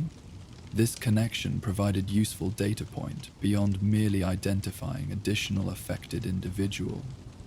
Eliza made mental note while maintaining calm demeanor, appropriate to informal inquiry rather than creating unnecessary alarm. Throughout the remainder of meal distribution, she continued gathering information through casual conversation, gradually constructing pattern assessment beyond individual incidents. By meal conclusion, Eliza had identified 7 residents reporting similar symptom profiles: digestive discomfort, mild nausea, unusual fatigue despite adequate rest, and in several cases slight fever, indicated by perspiration inappropriate to environmental conditions. More concerning than the symptoms themselves was their apparent simultaneous development across individuals without obvious common exposure beyond normal settlement interaction. Rather than immediately broadcasting potential concern through general announcement, Eliza approached Killian with composed report once food distribution concluded. Her information delivery reflected Junktown's balanced approach to potential issues. Accurate assessment without exaggeration, concern without panic, observations offered for leadership consideration rather than demanding specific response. 7 residents with similar symptoms developing within approximately 12-hour period, she explained after establishing privacy appropriate for health discussion. All showing digestive discomfort, unusual fatigue, and mild fever indicators. No obvious shared exposure point identified through initial conversations, though several affected individuals had interaction within normal settlement activities yesterday. Killian processed this information with characteristic thoughtful attention, recognizing potential significance without leaping to catastrophic interpretation. Unlike paranoid enclave leaders who might immediately implement draconian isolation measures, or dismissive authoritarians who might ignore early warning signs until crises development, his response balanced appropriate caution with measured assessment. "Any severe symptoms requiring immediate intervention?" he inquired, establishing priority framework before determining broader response. "Nothing critical reported yet," Eliza confirmed. "Primarily discomfort and functional impairment rather than acute distress. However, simultaneous development across unrelated individuals suggests potential common source requiring investigation before possible escalation." This assessment aligned with Killian's developing analysis. He considered available resources and appropriate next steps without creating unnecessary disruption to settlement function. The caravan medic represents timely resource given these circumstances. Would you coordinate having her examine several affected individuals to provide trained assessment? Meanwhile, I'll initiate supply consumption review to identify potential contamination sources. This approach reflected Junktown's effective governance, utilizing available expertise while implementing practical investigation, maintaining calm functionality while addressing emerging concerns, leadership coordination without micromanagement of individual contributions. Eliza agreed to arrange medical consultations while Killian began methodical review of recent supply distribution and consumption patterns throughout the settlement. The caravan medic, Hannah Parson, by formal introduction, received request for professional consultation with focused attention suggesting genuine dedication rather than merely commercial opportunity.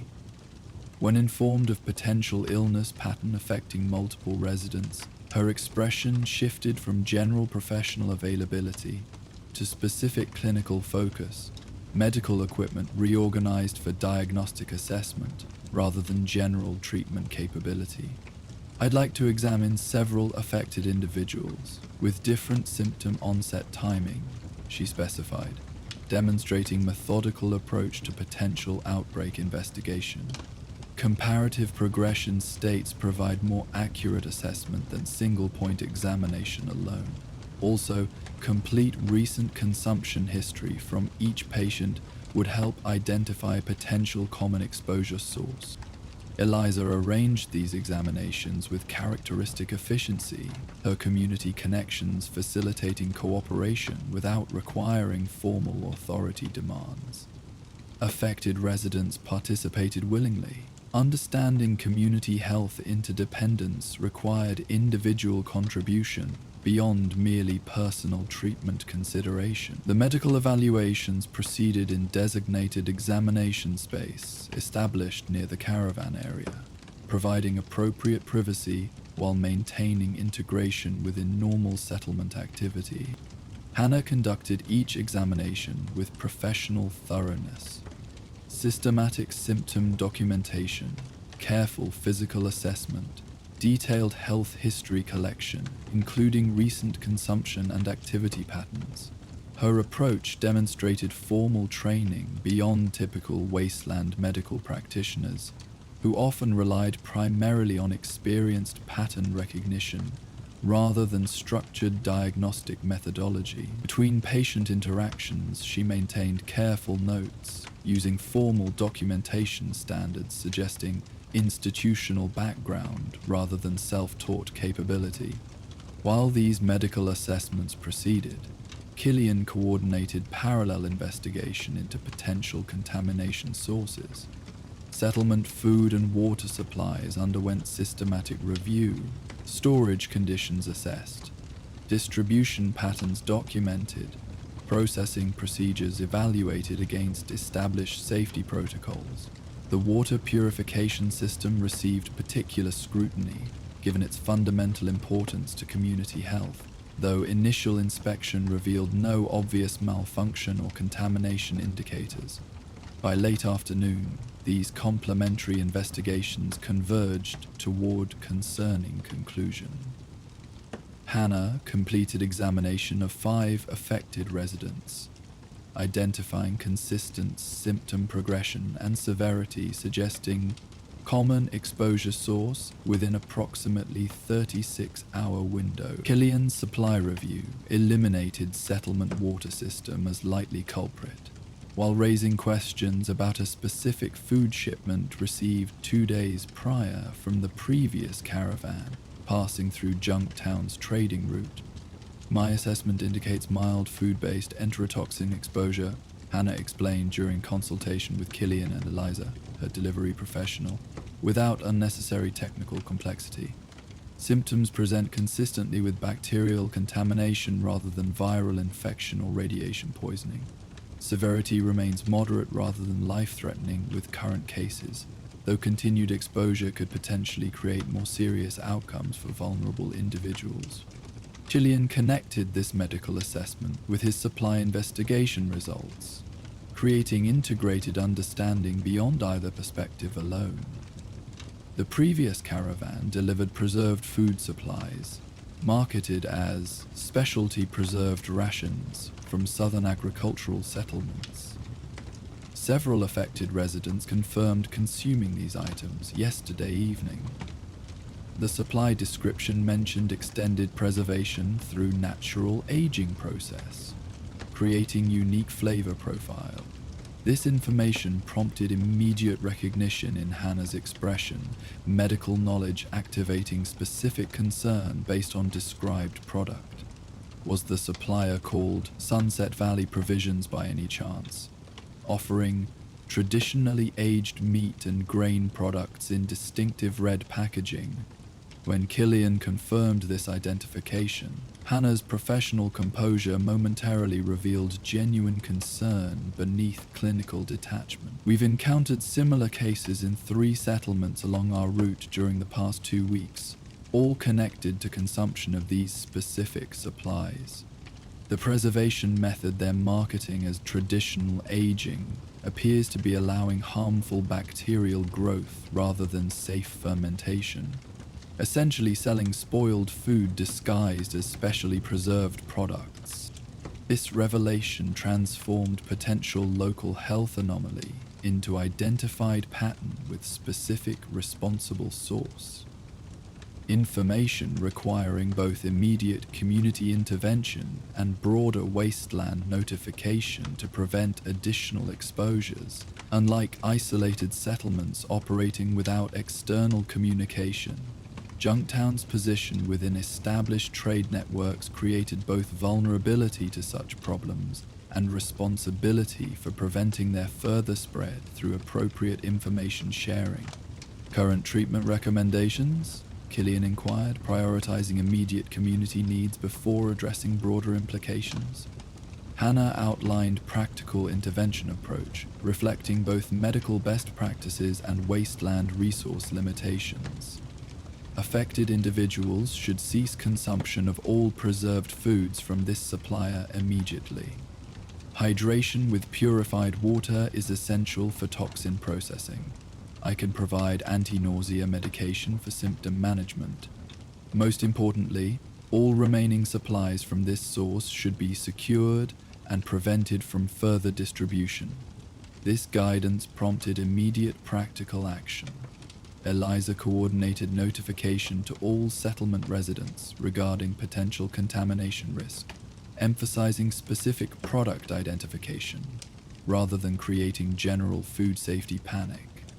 Available supplies from the identified source were collected for secure containment pending proper disposal. Hannah established treatment protocol for affected individuals, ensuring consistent approach regardless of who provided direct care. While these immediate interventions addressed Junktown's internal situation, broader considerations emerged regarding the traveling merchant continuing to distribute potentially dangerous products throughout the region. Unlike isolated incidents where responsibility remained ambiguous, this situation presented clear connection between specific commercial activity and documented health consequences across multiple communities. The caravan that delivered these supplies moves along the southern trade route, Killian noted during follow-up consultation once immediate response measures were implemented. They're scheduled to return through this area in approximately 2 weeks according to their established pattern. That creates opportunity for direct confrontation regarding their merchandise, if we determine that appropriate. Hannah provided additional perspective from broader regional awareness. The supplier representative traveled with our caravan until 3 days ago, then separated toward western settlements not on our scheduled route. Called himself Preston Miles. Claimed to represent agricultural cooperatives developing innovative preservation techniques for wasteland commerce. Very convincing presentation regarding traditional methods supposedly rediscovered from pre-war culinary practices. This information created a thorough picture beyond merely identifying contaminated products, suggesting deliberate marketing deception rather than unfortunate preservation failure. The situation extended beyond simple commercial dispute into potential public health threat, requiring more substantive intervention than merely refusing future trades. I propose coordinated response, Killian suggested after considering available options. Junktown will document this incident formally, including medical assessment and affected individual testimony. We'll distribute this documentation to settlements along established trade routes, providing specific supplier identification and health risk notification. Additionally, we'll implement temporary inspection protocols for all incoming preserved food products, regardless of supplier, until this particular operation has been definitively addressed. Hannah nodded approval of this balanced approach, addressing immediate community protection while establishing broader wasteland notification without resorting to vigilante response or excessive trade restriction that might damage legitimate commerce. Our caravan follows established circuit through 12 settlements. I can ensure your documentation reaches each location, with appropriate medical verification supporting the reported concerns. This cooperation between settlement governance and traveling medical professional demonstrated effective wasteland adaptation, addressing regional challenges through information sharing and coordinated response rather than isolated protection or territorial dismissal. The approach reflected developing interconnection between established communities, creating resilience beyond what isolated settlements could maintain, regardless of individual strength. By evening, Junktown had implemented comprehensive response to the identified health threat. Affected residents received appropriate treatment through combined efforts of Hannah's medical expertise and local care providers. Remaining contaminated supplies were secured for proper disposal beyond settlement boundaries.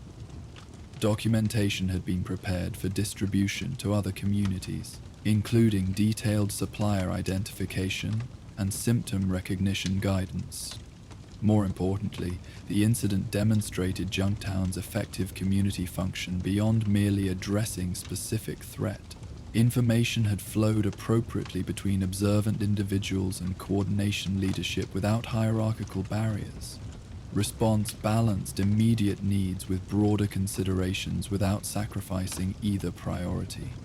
The settlement had maintained calm functionality throughout potential health concern without either dismissive minimization or excessive reaction. As night settled across the wasteland, bringing welcome temperature reduction after another scorching day, Junktown's central gathering area hosted muted but reassuring social activity. Those affected by the contaminated food showed improvement following proper hydration and medication. Their conditions stabilized, though full recovery would require additional rest. Settlement residents shared evening meal featuring locally verified ingredients, conversation naturally addressing recent events, while maintaining broader interests beyond singular focus on potential threat. Near the caravan area, Hannah conducted final treatment consultation with several affected individuals, ensuring they understood ongoing care requirements after her departure, scheduled for morning continuation along established trade route. Her professional service had demonstrated valuable contribution beyond merely commercial transaction, specialized knowledge applied for community benefit, while maintaining appropriate boundaries between traveling assistance and settlement self-determination. Symptoms should continue improving over the next 48 hours, she explained to Thomas Finch, whose condition had shown significant improvement since initial presentation. Maintain regular hydration with purified water. Avoid preserved foods from any source for at least 1 week while your system recovers completely. Report any symptom worsening immediately to your local care providers.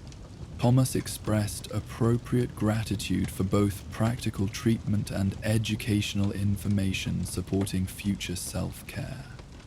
This interaction reflected healthy relationship between specialized expertise and individual responsibility.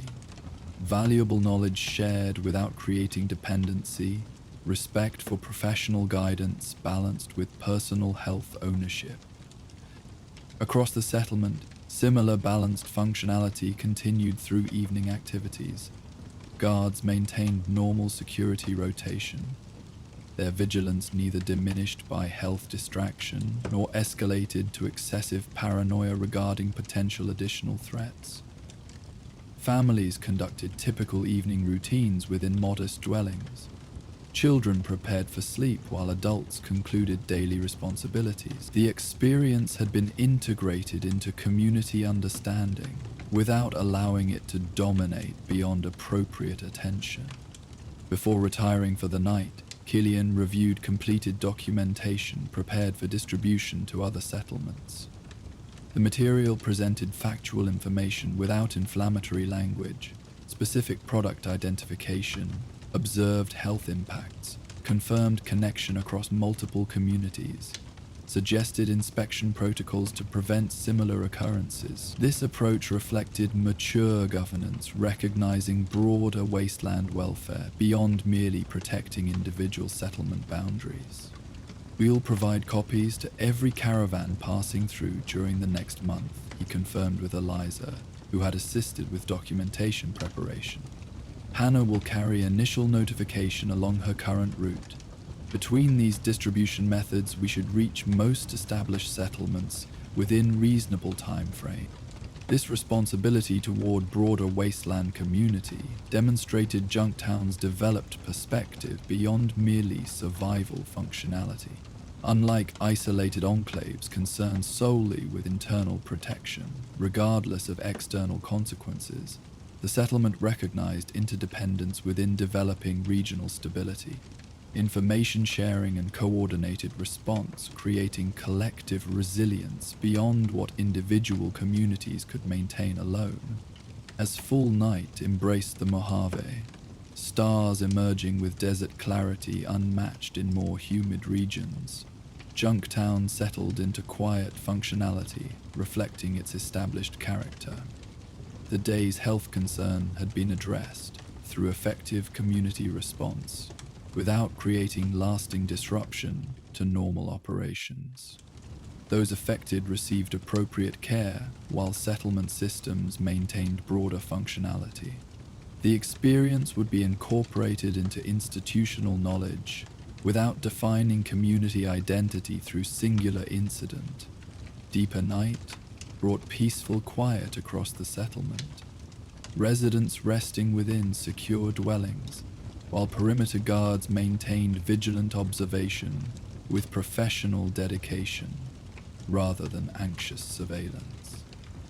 The wastelands stretched beyond settlement boundaries in all directions, harsh environment requiring constant adaptation, yet navigable through careful preparation and community resilience, rather than merely individual strength or isolated fortification.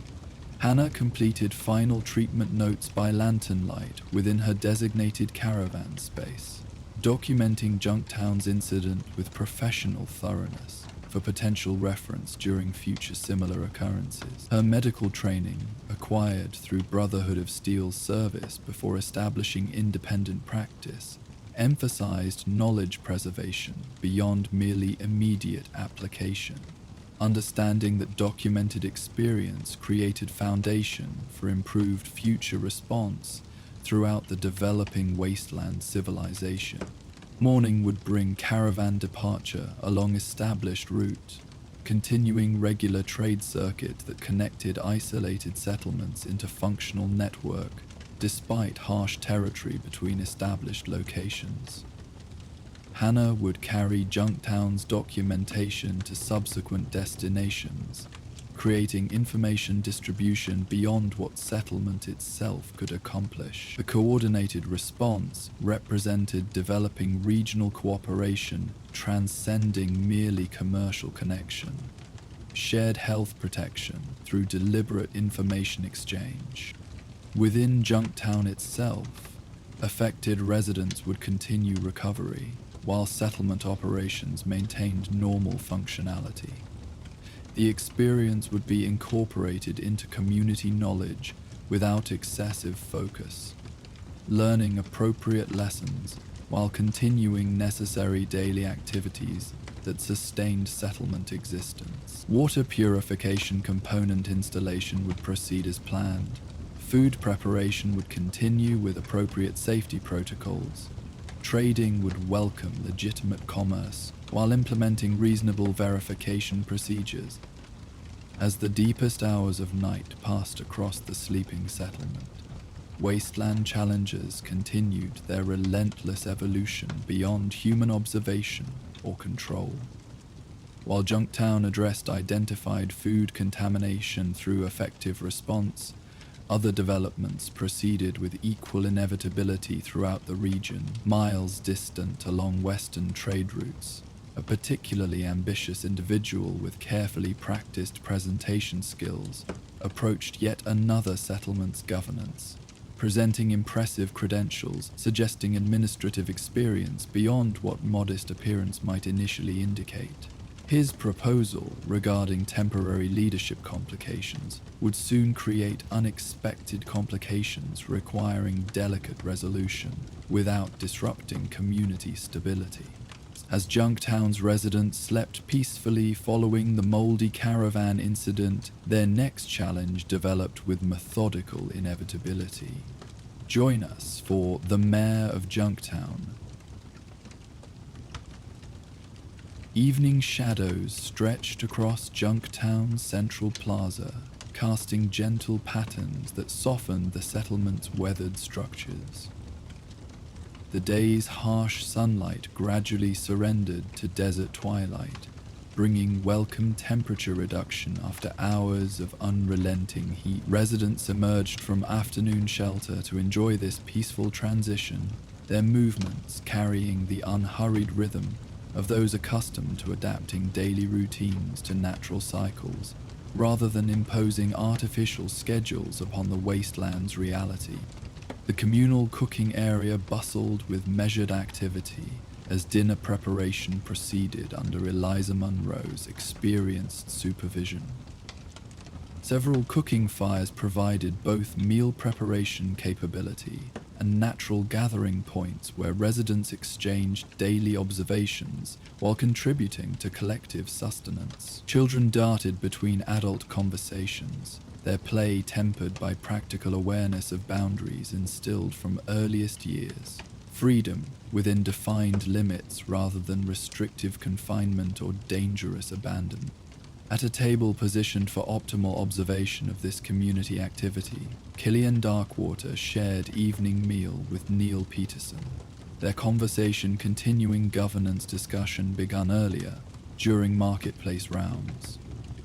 Unlike rigid leadership hierarchies that dominated many wasteland communities, Junktown operated through balanced consultation among experienced residents, formal authority tempered by practical recognition of distributed expertise throughout the settlement. Water purification installation proceeding ahead of schedule, Neil reported between careful bites of Brahmin stew that preserved proper nutrition without wasting precious calories on excessive portioning. Lars has the new components integrated with existing system. Should increase processing capacity by 30% once fully operational. Enough to support planned agricultural expansion without compromising residential supply. Killian acknowledged this information with appreciative nod. Resources directed to infrastructure improvement representing successful governance beyond merely maintaining current function. Unlike desperate enclaves, perpetually addressing immediate crises, Junktown had established sufficient stability to implement gradual improvements, building towards sustainable future rather than merely surviving present challenges. Good progress, Killian affirmed, his leadership style emphasizing recognition of community contributions beyond merely directing activities. The additional capacity should help weather the summer dry season without implementing water rationing like last year. Worth the investment, despite significant cap expenditure. Their conversation continued, exploring various settlement developments, security rotation adjustments addressing perimeter coverage without increasing personnel requirements, trade negotiations with hub caravans seeking more favorable terms for Junktown's modest exports, maintenance improvements extending functional lifespan of critical equipment despite limited replacement availability. Each topic received balanced consideration, reflecting mature governance priorities, immediate needs addressed while gradually building toward improved future conditions through sustainable development rather than resource exploitation. As darkness settled more fully across the settlement, lamplight created welcoming illumination throughout the central gathering area. Guards rotated through shift change with practiced efficiency, night watch assuming responsibility with professional focus, while day patrol concluded their observation duties. The transition proceeded with minimal ceremony beyond necessary information exchange. Security functions integrated within community operations rather than imposed as separate authoritarian structure. Against this backdrop of routine evening activity, a solitary figure approached Junktown's main entrance from the western trade route, the established path connecting smaller settlements rather than major caravan routes linking larger regional centers. Unlike typical travelers arriving near day's end seeking shelter before complete darkness claimed the wasteland, this individual moved with deliberate purpose, suggesting specific destination rather than merely convenient stopping point during longer journey. The entrance guards conducted standard arrival protocols: visible but non-threatening presence, basic identification verification, brief explanation of settlement expectations regarding weapons and acceptable conduct.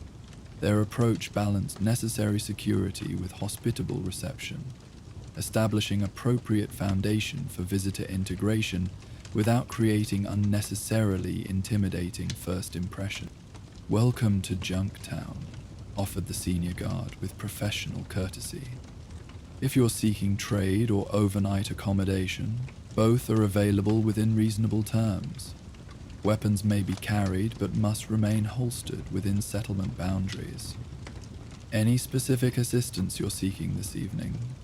The arrival, a man appearing in his late 40s, attire suggesting experienced traveler rather than desperate wasteland survivor, responded with carefully modulated voice projecting confident authority without aggressive assertion. "Much appreciated. Name's Howard Wallace, seeking your settlement leadership for consultation regarding regional governance initiatives. Have information valuable to established communities like yours." This introduction, while raising no immediate security concerns, contains sufficient unusual elements to warrant standard verification rather than immediate acceptance. The guard maintained professional demeanor while implementing appropriate protocol for specialized visitor designation. "Mr. Wallace, you're welcome to enter and avail yourself of our facilities. Marcel's provides lodging near the central plaza if you're planning overnight stay. Regarding leadership consultation, Killian Darkwater handles primary administrative functions, but typically conducts official business during daylight hours. Would you prefer leaving message for morning appointment or speaking with available council members currently gathering for evening meal?" The visitor appeared momentarily recalculating approach based on this response, expecting perhaps more formal governance structure or immediate access to singular authority figure. His recovery appeared smooth enough, however, suggesting adaptable personality rather than rigid expectation. Evening introduction would be most appropriate, he decided, with calibrated smile, suggesting reasonable accommodation rather than disappointed compromise. Always prefer establishing connection before formal consultation. Helps ensure proper context for subsequent discussion. With visitor status appropriately established, Howard Wallace entered Junktown with observant attention, suggesting genuine interest beyond merely cursory evaluation. Unlike many wasteland travelers who assessed settlements primarily for immediate resource availability or exploitation vulnerability, his observation pattern suggested systematic assessment, infrastructure condition, resident interaction patterns, security arrangement effectiveness, resource allocation evidence through visible community operation. The central plaza provided natural introduction venue as community gathering continued through early evening activities.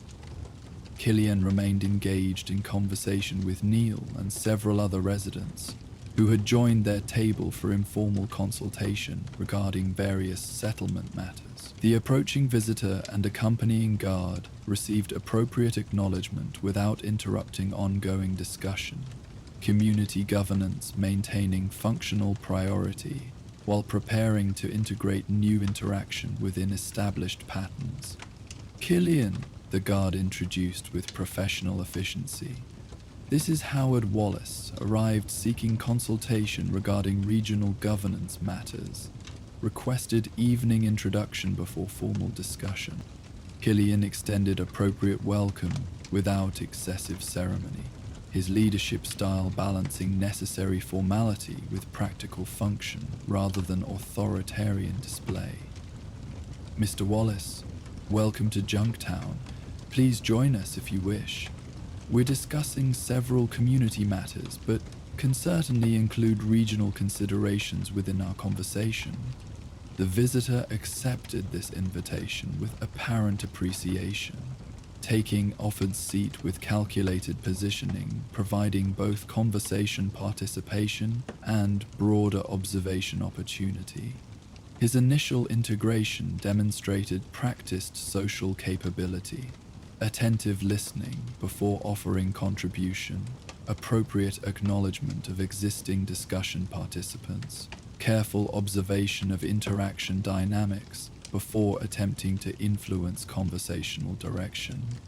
I've been consulting with several communities throughout this region, Wallace explained when natural opportunity emerged within conversation flow, helping establish standardized governance approaches addressing common challenges facing established settlements. Junktown's reputation for stable administration made it priority destination within my assessment circuit. This introduction prompted polite interest without immediate commitment. Junktown's leadership approach maintaining healthy skepticism regarding external expertise without reflexive rejection of potentially valuable perspective. Unlike isolated communities suspicious of all outside influence, or desperate settlements seeking savior solutions to internal challenges, Junktown had developed balanced evaluation capacity, supporting selective integration of useful contributions, while maintaining internal governance integrity.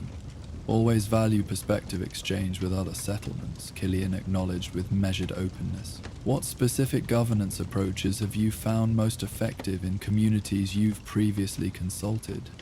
This inquiry represented appropriate engagement without premature endorsement. Professional courtesy extended to visitors' claimed expertise, while establishing verification expectation through specific example request rather than accepting general credentials without substantiation. The interaction established healthy consultation foundation, rather than either credulous acceptance or dismissive rejection, based solely on outsider status. Wallace responded with an impressively detailed overview of settlement coordination initiatives allegedly implemented throughout the region. Standardized trade protocols establishing fair exchange rates between communities, coordinated security response systems addressing wasteland threats through mutual support rather than isolated defense, resource-sharing agreements protecting vulnerable settlements during crisis periods. His presentation demonstrated sophisticated understanding of governance challenges and theoretical solutions, delivered with practiced eloquence suggesting extensive communication experience. Most participating residents received this information with appropriate interest, recognizing potential value in regional coordination beyond Junktown's established approach, focused primarily on internal development with limited external partnership. The theoretical framework presented aligned with general community values regarding cooperative prosperity rather than exploitative competition or isolated self-sufficiency, regardless of broader regional consequences. Throughout this initial exchange, however, Neil maintained thoughtful observation beyond merely content evaluation. His extensive caravan experience before establishing permanent Junktown residence had created broad regional awareness beyond most settlement residents, including personal connection with several communities mentioned as successful implementation examples within Wallace's presentation. Interesting approaches, Neil noted when presentation concluded, his tone reflecting genuine consideration rather than confrontational challenge. During my trading circuit through New Adatum last month, their council mentioned significant security challenges they're still addressing. Your coordination system would represent remarkable improvement from conditions I observed. How recently were these implementations completed? This question, presented with collegial curiosity rather than direct accusation, nevertheless created momentary calculation visible in Wallace's expression, recognition of knowledgeable audience beyond initially assumed information asymmetry. His recovery appeared practiced rather than flustered, however, suggesting experience navigating similar challenges during previous presentations. Implementation timelines vary by settlement, he explained with confident authority despite specific example avoidance. Some communities adopt recommendations gradually, while others implement comprehensive approaches immediately. Governance evolution requires adaptation to individual settlement characteristics, rather than rigid standardization despite coordinated objectives. This response demonstrated skilled deflection without providing verifiable specifics that might contradict observed conditions within mentioned settlements. The technique suggested experienced persuasion capability rather than genuine implementation expertise, theoretical governance promotion rather than practical system development through actual administrative experience. As evening progressed, Wallace continued presenting increasingly elaborate regional coordination systems, allegedly operating throughout settlements beyond Junktown's immediate awareness. His descriptions included impressive organizational structures, connecting communities through standardized protocols, communication networks facilitating resource coordination despite wasteland separation, unified response mechanisms addressing common threats from raiders to environmental hazards. Throughout this extended presentation, Junktown's leadership maintained balanced assessment, recognizing potential value in regional cooperation while noting absence of specific implementation evidence or verifiable results beyond theoretical frameworks. Unlike inexperienced communities that might embrace external expertise without verification, their established governance stability supported thoughtful evaluation rather than immediate adoption, regardless of apparent sophistication. Youth coordination systems certainly present interesting possibilities, Killian acknowledged, as conversation reached natural transition point. We appreciate your sharing these perspectives during evening gathering. Perhaps tomorrow we can discuss more specific implementation considerations relevant to Junktown's particular circumstances. This response represented appropriate balance between hospitable reception and premature commitment. Professional courtesy acknowledging visitor contribution while establishing careful evaluation. Expectation rather than immediate implementation acceptance. The interaction concluded with Wallace directed toward Marcel's lodging establishment for overnight accommodation, allowing both visitor rest following travel exertion, and community leadership private consultation regarding appropriate response to his unexpected arrival. Once Wallace departed toward recommended lodging, Killian initiated quiet consultation with gathered residents who had participated in the evening's discussion. Unlike secretive leadership conclaves characteristic of authoritarian settlements, this conversation simply shifted toward more focused evaluation, without excluding general community participation or creating artificial decision hierarchy. Impressive theoretical presentation, Killian observed, beginning assessment with acknowledgement of apparent expertise without premature judgment regarding authenticity. However, several mentioned implementations seem inconsistent with recent reports from travelers through referenced settlements. Neil, your thoughts, given your extensive regional connections? Neil provided measured evaluation based on practical experience rather than merely skeptical dismissal. Several mentioned communities have indeed discussed coordination systems similar to those described, but as theoretical goals rather than current implementation. New ad item particularly has expressed interest in mutual defense arrangements, but currently maintains strictly independent security operations, according to caravan guards regularly traveling that route. The described systems would represent significant improvement if actually implemented, but appear aspirational rather than operational based on my recent observations. This assessment reflected Junktown's governance strength, distributed expertise supporting leadership evaluation without requiring singular authority figure possessing all necessary knowledge. Unlike hierarchical systems depending entirely on individual capability, regardless of specific knowledge limitations, their collaborative approach leveraged diverse experience throughout community leadership without surrendering necessary decision coordination. I suggest continued courteous engagement without immediate commitment, Killian determined after considering various perspectives.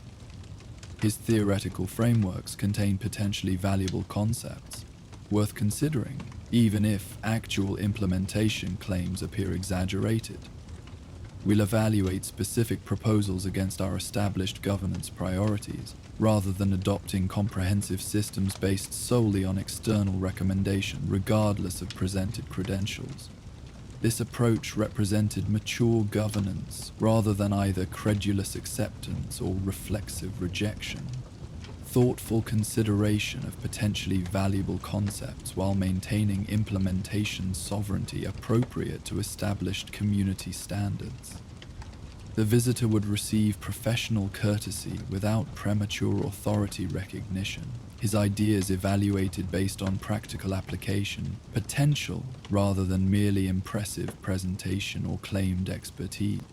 Morning arrived with characteristic desert clarity, sunlight gradually illuminating Junktown's central plaza as residents emerged for daily activities.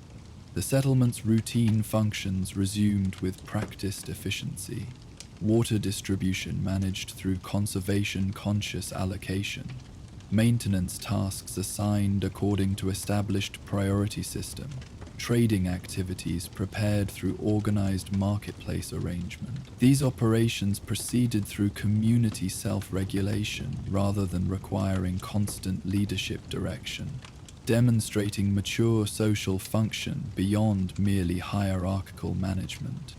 Howard Wallace emerged from overnight accommodation with carefully cultivated presentation suggesting important purpose rather than merely casual visitation.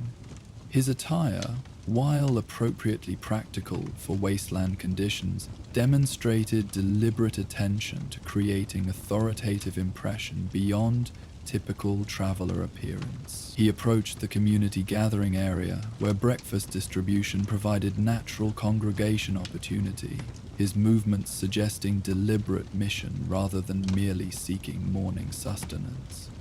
Most residents noticed his arrival with moderate interest, appropriate to unfamiliar visitor, though without extraordinary attention suggesting special status recognition. Junktown maintained healthy balance between community awareness and personal space, shared information supporting collective function, without intrusive surveillance or excessive social monitoring beyond necessary security considerations.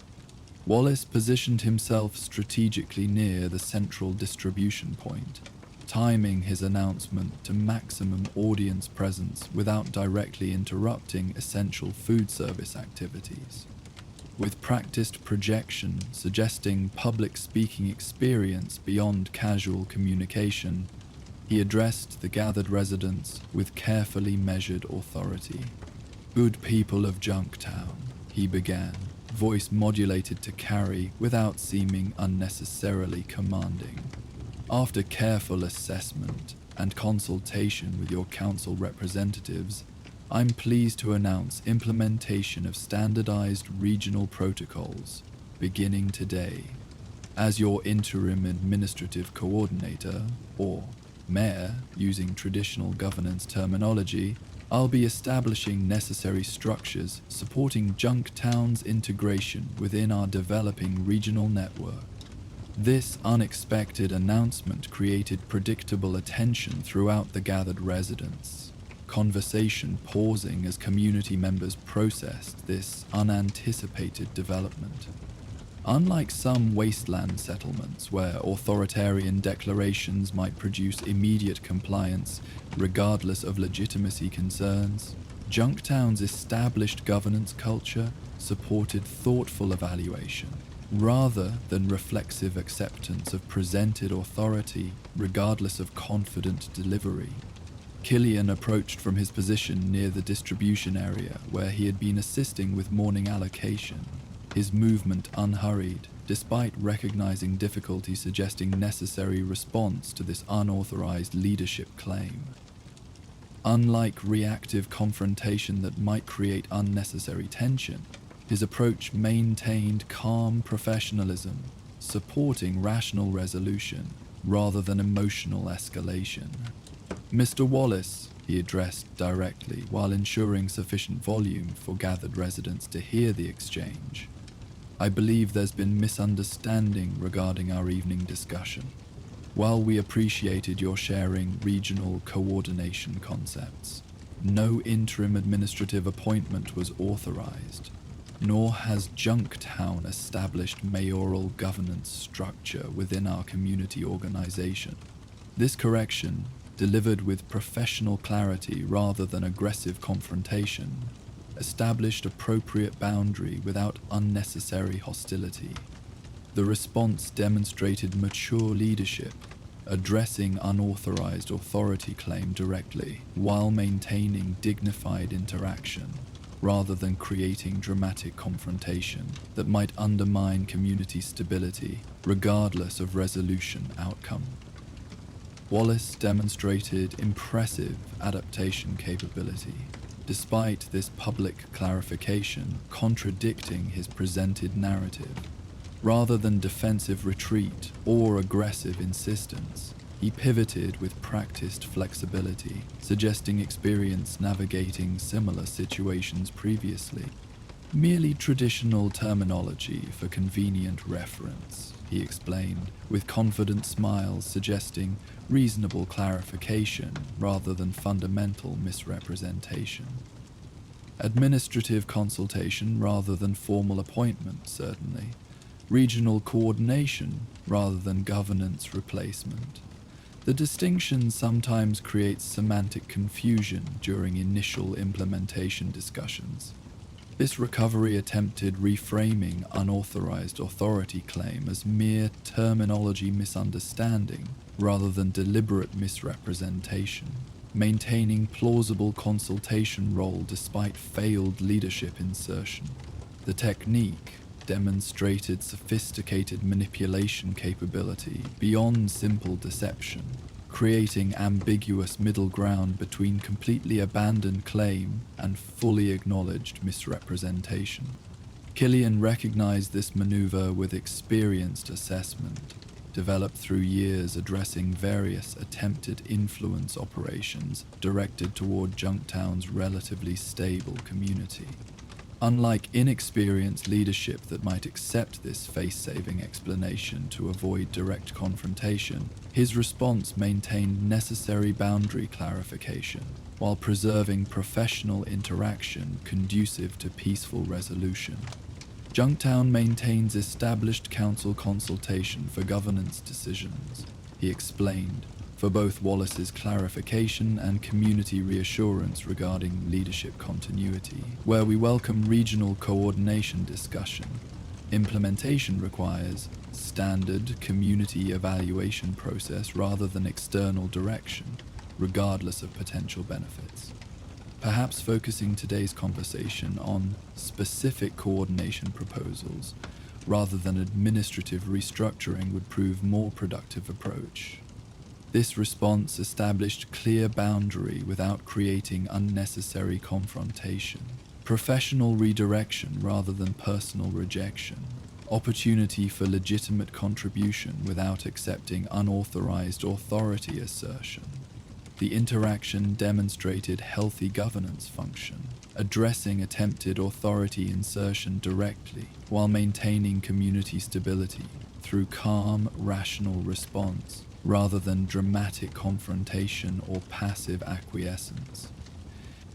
Most observing residents returned to normal morning activities following this exchange, the interaction recognized as appropriately addressed through established leadership without requiring broader community intervention. Unlike settlements with uncertain governance legitimacy, Junktown's residents demonstrated confidence in established systems through continued normal function rather than anxious attention to potential leadership disruption, regardless of unauthorized claims. Throughout the day, Wallace attempted establishing influence through various approaches. Despite unsuccessful formal authority assertion, he conducted informal conversations with different resident groups, presenting increasingly elaborate regional coordination systems requiring standardized implementation across participating settlements. His descriptions included scheduled resource exchange programs, unified defense response protocols, standardized trading currency systems, replacing traditional wasteland cap economy. These concepts received appropriate consideration from community members engaged in these conversations, many recognizing potential value in coordinated regional approaches addressing common wasteland challenges. However, Junktown's established governance culture supported thoughtful evaluation rather than immediate adoption, regardless of impressive presentation, and practical consideration of specific implementation requirements beyond merely theoretical frameworks presented with confident authority. By afternoon, Wallace had positioned himself near the central marketplace, using empty trader's stall as impromptu presentation platform, despite lacking formal authorization for such space utilization. From this location, he began announcing various standardized protocols allegedly required for regional coordination system participation. Specific trading hours restricting commercial activity to designated time periods. Mandatory resource declaration processes documenting all incoming and outgoing goods. Resident registration systems categorizing settlement population according to standardized classification methodology. Unlike his morning authority claim that received direct leadership response, these procedural announcements created different community reaction. Amused tolerance rather than concerned attention, recognizing performance aspect without accepting proclaimed requirements as legitimate governance directives. Several residents observed the presentation with entertained interest, while continuing normal activities without adjustment to unauthorized procedural declarations, regardless of confident delivery. Illy monitored these developments with measured attention appropriate to potential community disruption without overreacting to non-threatening unusual behavior. Unlike authoritarian leadership that might immediately suppress any unauthorized public address, regardless of content, his approach balanced free expression allowance with necessary intervention should legitimate community function become disrupted, beyond mere entertainment distraction. Neil approached Killian during one particularly elaborate protocol announcement, his expression suggesting amused assessment rather than genuine concern. "Quite the performance," he observed quietly. He's established similar interim administration in at least 3 small settlements, according to caravan guards I spoke with this morning. Usually moves on within few days, once recognizing established communities won't surrender actual governance authority, despite humoring his presentations. This information provided useful context beyond immediately observed behavior, supporting appropriate response calibration without unnecessary restriction or premature expulsion despite unauthorized activities. Junktown's governance strength allowed accommodating unusual visitor behavior without requiring immediate removal unless causing genuine disruption beyond merely unauthorized announcements. Received with appropriate skepticism by discerning community members. As afternoon progressed toward evening, Wallace's announcements became increasingly elaborate. Detailed schedules for community activities requiring specific timing adjustments, resource allocation systems reorganizing settlement distribution practices, security protocols redirecting established patrol patterns according to standardized regional requirements. These proclamations continued receiving amused attention rather than serious consideration from most residents, recognized as performance rather than legitimate governance direction, regardless of authoritative presentation. Most interesting development occurred when several younger residents began playfully adopting exaggerated formality when passing Wallace's announcement position, offering mock-serious salutes, addressing him as Mr. Mayor with exaggerated deference, presenting trivial questions regarding elaborate protocols with straight-faced earnestness, despite obvious humor evident to observing community members. This good-natured response transformed potential community disruption into shared entertainment without requiring formal intervention or creating hostile confrontation despite unauthorized authority claims. By evening meal gathering, this interaction had evolved into community-wide understanding. Wallace's presence represented unusual entertainment rather than governance threat. His elaborate regional systems recognized as primarily theatrical performance rather than legitimate administrative expertise, regardless of confident presentation. Rather than creating tension requiring formal resolution, the situation had transformed into something approaching community celebration. Shared experience building collective identity through good-natured response to unusual visitor behavior. Wallace himself demonstrated remarkable adaptation to this unexpected reception, gradually shifting his presentation from serious administrative pronouncement toward increasingly theatrical performance, as audience response clarified actual community perception. Regardless of his initial authority assertion, his announcements incorporated progressively elaborate terminology and deliberately complex procedural elements, suggestion-conscious entertainment enhancement rather than genuine implementation. Expectation given clearly established reception context.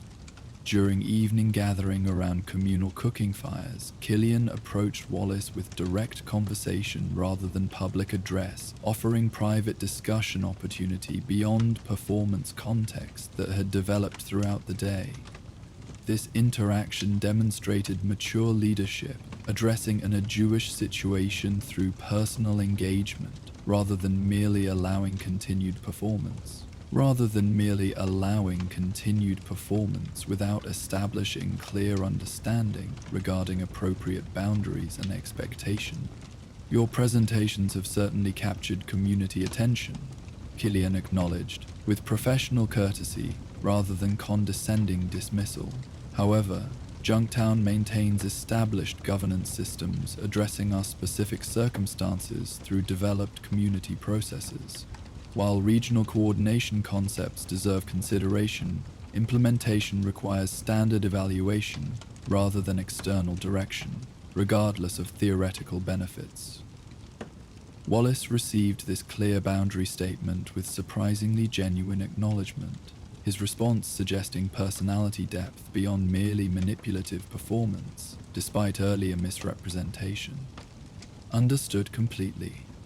Must admit your community demonstrates unusually developed governance stability. Compared to many settlements I've visited, most either embrace external authority without verification, or reject all outside concepts regardless of potential value. This acknowledgement, while not directly addressing his unauthorized authority claim, nevertheless established mutual understanding regarding Junktown's established governance legitimacy beyond attempted external influence.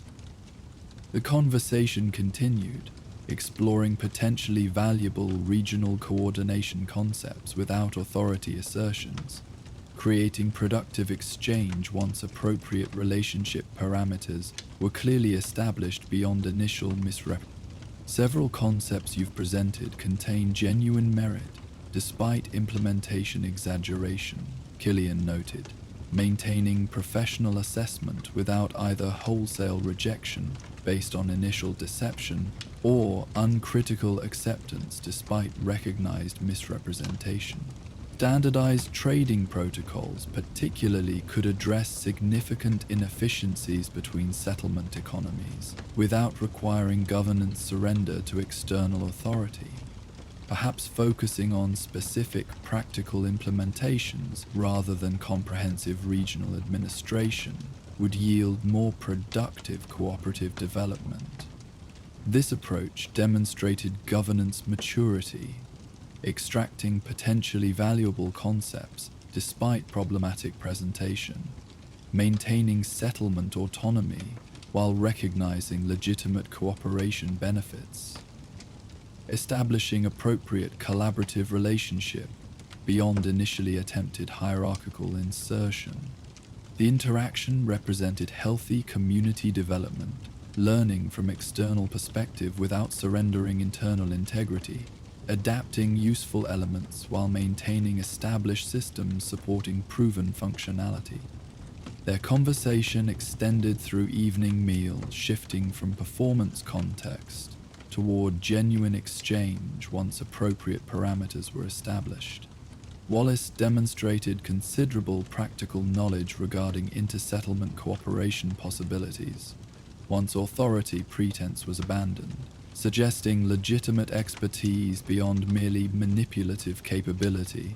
Despite initial misrepresentation approach, the discussion generated several potentially valuable coordination concepts worthy of careful community consideration, despite the inappropriate initial presentation methodology. As evening deepened toward night, the central plaza gradually transformed from community gathering space to quieter reflection environment, residents returning to individual dwellings while Night Watch assumed security responsibility. Wallace concluded his conversation with Killian through appropriate acknowledgement of established understanding. Junktown would consider specific coordination concepts through normal evaluation processes while maintaining established governance systems, rather than accepting external administrative direction regardless of potential regional benefits. When morning arrived with characteristic desert brilliance, Howard Wallace prepared for departure with significantly modified presentation compared to his arrival. Gone was the carefully cultivated administrative authority appearance, replaced with more practical traveling configuration appropriate to Wasteland journey. His interaction with residents demonstrated noticeable shift from attempted governance insertion toward appreciation for established community function. Genuine recognition rather than merely strategic adaptation to unsuccessful authority claim.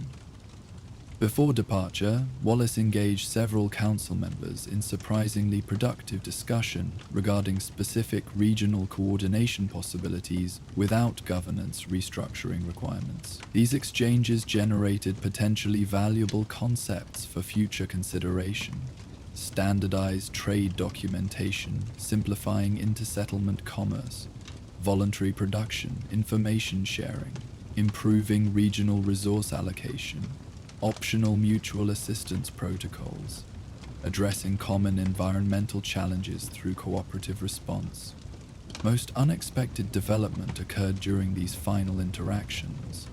Wallace's acknowledgement of performance aspects within his previous presentations, recognition of deliberate entertainment value beyond attempted governance insertion.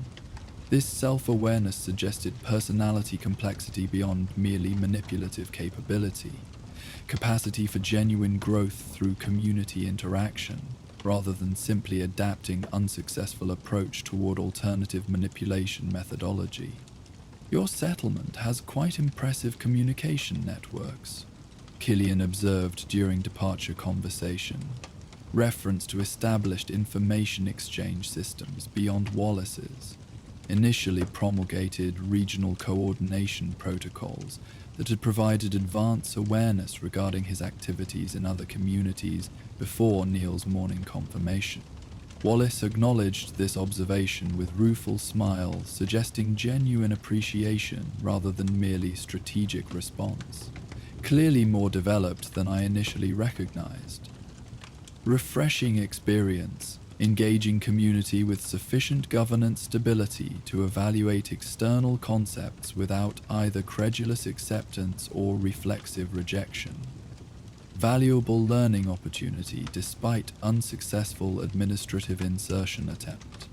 This unusually direct acknowledgement of initial misrepresentation demonstrated respect for Junktown's governance maturity, beyond typical wasteland settlement vulnerability to external influence operation. The interaction concluded with appropriate professional courtesy from both parties, recognition of potential future constructive engagement without requiring either punitive response to attempted authority insertion or wholesale concept rejection, despite inappropriate initial presentation methodology. As Wallace departed along western trade route toward his next destination, Junktown residents continued normal daily activities with minimal disruption, despite unusual visitor experience. Unlike fragile communities, where such authority challenges might create lingering uncertainty or factional division, their established governance foundation maintains stable functionality throughout the brief disruption, without requiring extraordinary intervention beyond appropriate boundary clarification. More interesting long-term impact emerged through community integration of the experience into settlement cultural development. The concept of mayor for a day gradually evolving into good-natured tradition, where residents occasionally adopted exaggerated administrative presentation when proposing particularly elaborate community initiatives. This transformation represented healthy, adaptive function, potentially disruptive experience, converted into constructive cultural element, strengthening community identity through shared humorous reference, rather than creating divisive tension requiring formal resolution. The mayor incident demonstrated Junktown's mature governance beyond merely structural stability. Capacity for integrating challenging experiences into constructive development. Balanced evaluation extracting valuable concepts despite problematic presentation. Confidence maintaining established systems without defensive rigidity, preventing legitimate adaptation when appropriate. These qualities distinguish truly resilient communities beyond merely surviving wasteland challenges, developing increasingly sophisticated functionality through thoughtful integration of diverse experiences, rather than either rigid preservation or wholesale reinvention, regardless of established effectiveness. Beyond Junktown's boundaries, the wasteland stretched in all directions. Harsh environment requiring constant adaptation through both individual resilience and collective cooperation, while Howard Wallace continued his journey toward other settlements, with perhaps modified approach based on Junktown experience. The community itself maintained steady development toward increasingly sustainable future, through balanced governance, supporting both internal stability and appropriate external engagement, when genuinely beneficial beyond merely proclaimed advantage. As desert night embraced the settlement with characteristic clarity, stars emerging with unmatched brilliance against absolutely black sky, Junktown continued its quiet existence amid wasteland challenges. Guards maintained vigilant observation from established positions, families completed evening routines within modest dwellings, community systems functioned through developed self-regulation rather than requiring constant direction, regardless of unusual experiences integrated within continuing development. The settlement had weathered another unexpected challenge through mature response rather than either disruptive overreaction or vulnerable acquiescence. Tomorrow would bring different circumstances, requiring similar balanced adaptation. Perhaps caravan arrival with valuable trade goods, traveling specialists offering unique services unavailable within settlement resources, or environmental challenges demanding collective response beyond individual capability. Whatever developed, Junktown would address emerging situations through established governance strength, thoughtful evaluation supporting appropriate response without surrendering community identity, regardless of external pressure or internal disruption potential. This resilience represented true wasteland adaptation, beyond merely physical survival or resource accumulation, developing sustainable community function, supporting gradual improvement despite harsh environmental constraints, and continuing challenges ranging from resource scarcity to human manipulation attempts. The settlement continued quiet nighttime existence, temporarily peaceful resolution within continuing developmental journey through post-apocalyptic landscape demanding constant adaptation, without surrendering essential humanity despite unrelenting environmental pressure and social complexity, navigating uncertain future requiring balanced assessment rather than either uncritical optimism or despairing surrender, regardless of apparent impossibility. Thanks for wandering the wasteland with me tonight. If these stories helped you relax, don't forget to like, subscribe, and share your thoughts in the comments. For uninterrupted sleep, these videos play straight through without ads, letting the sounds of the wasteland guide you all night long. If you want more, check out our Patreon for early access and exclusive Spotify playlists. Link in the description. Sleep well, fellow vault dwellers. May your dreams be peaceful and your nights raid-free. Good night.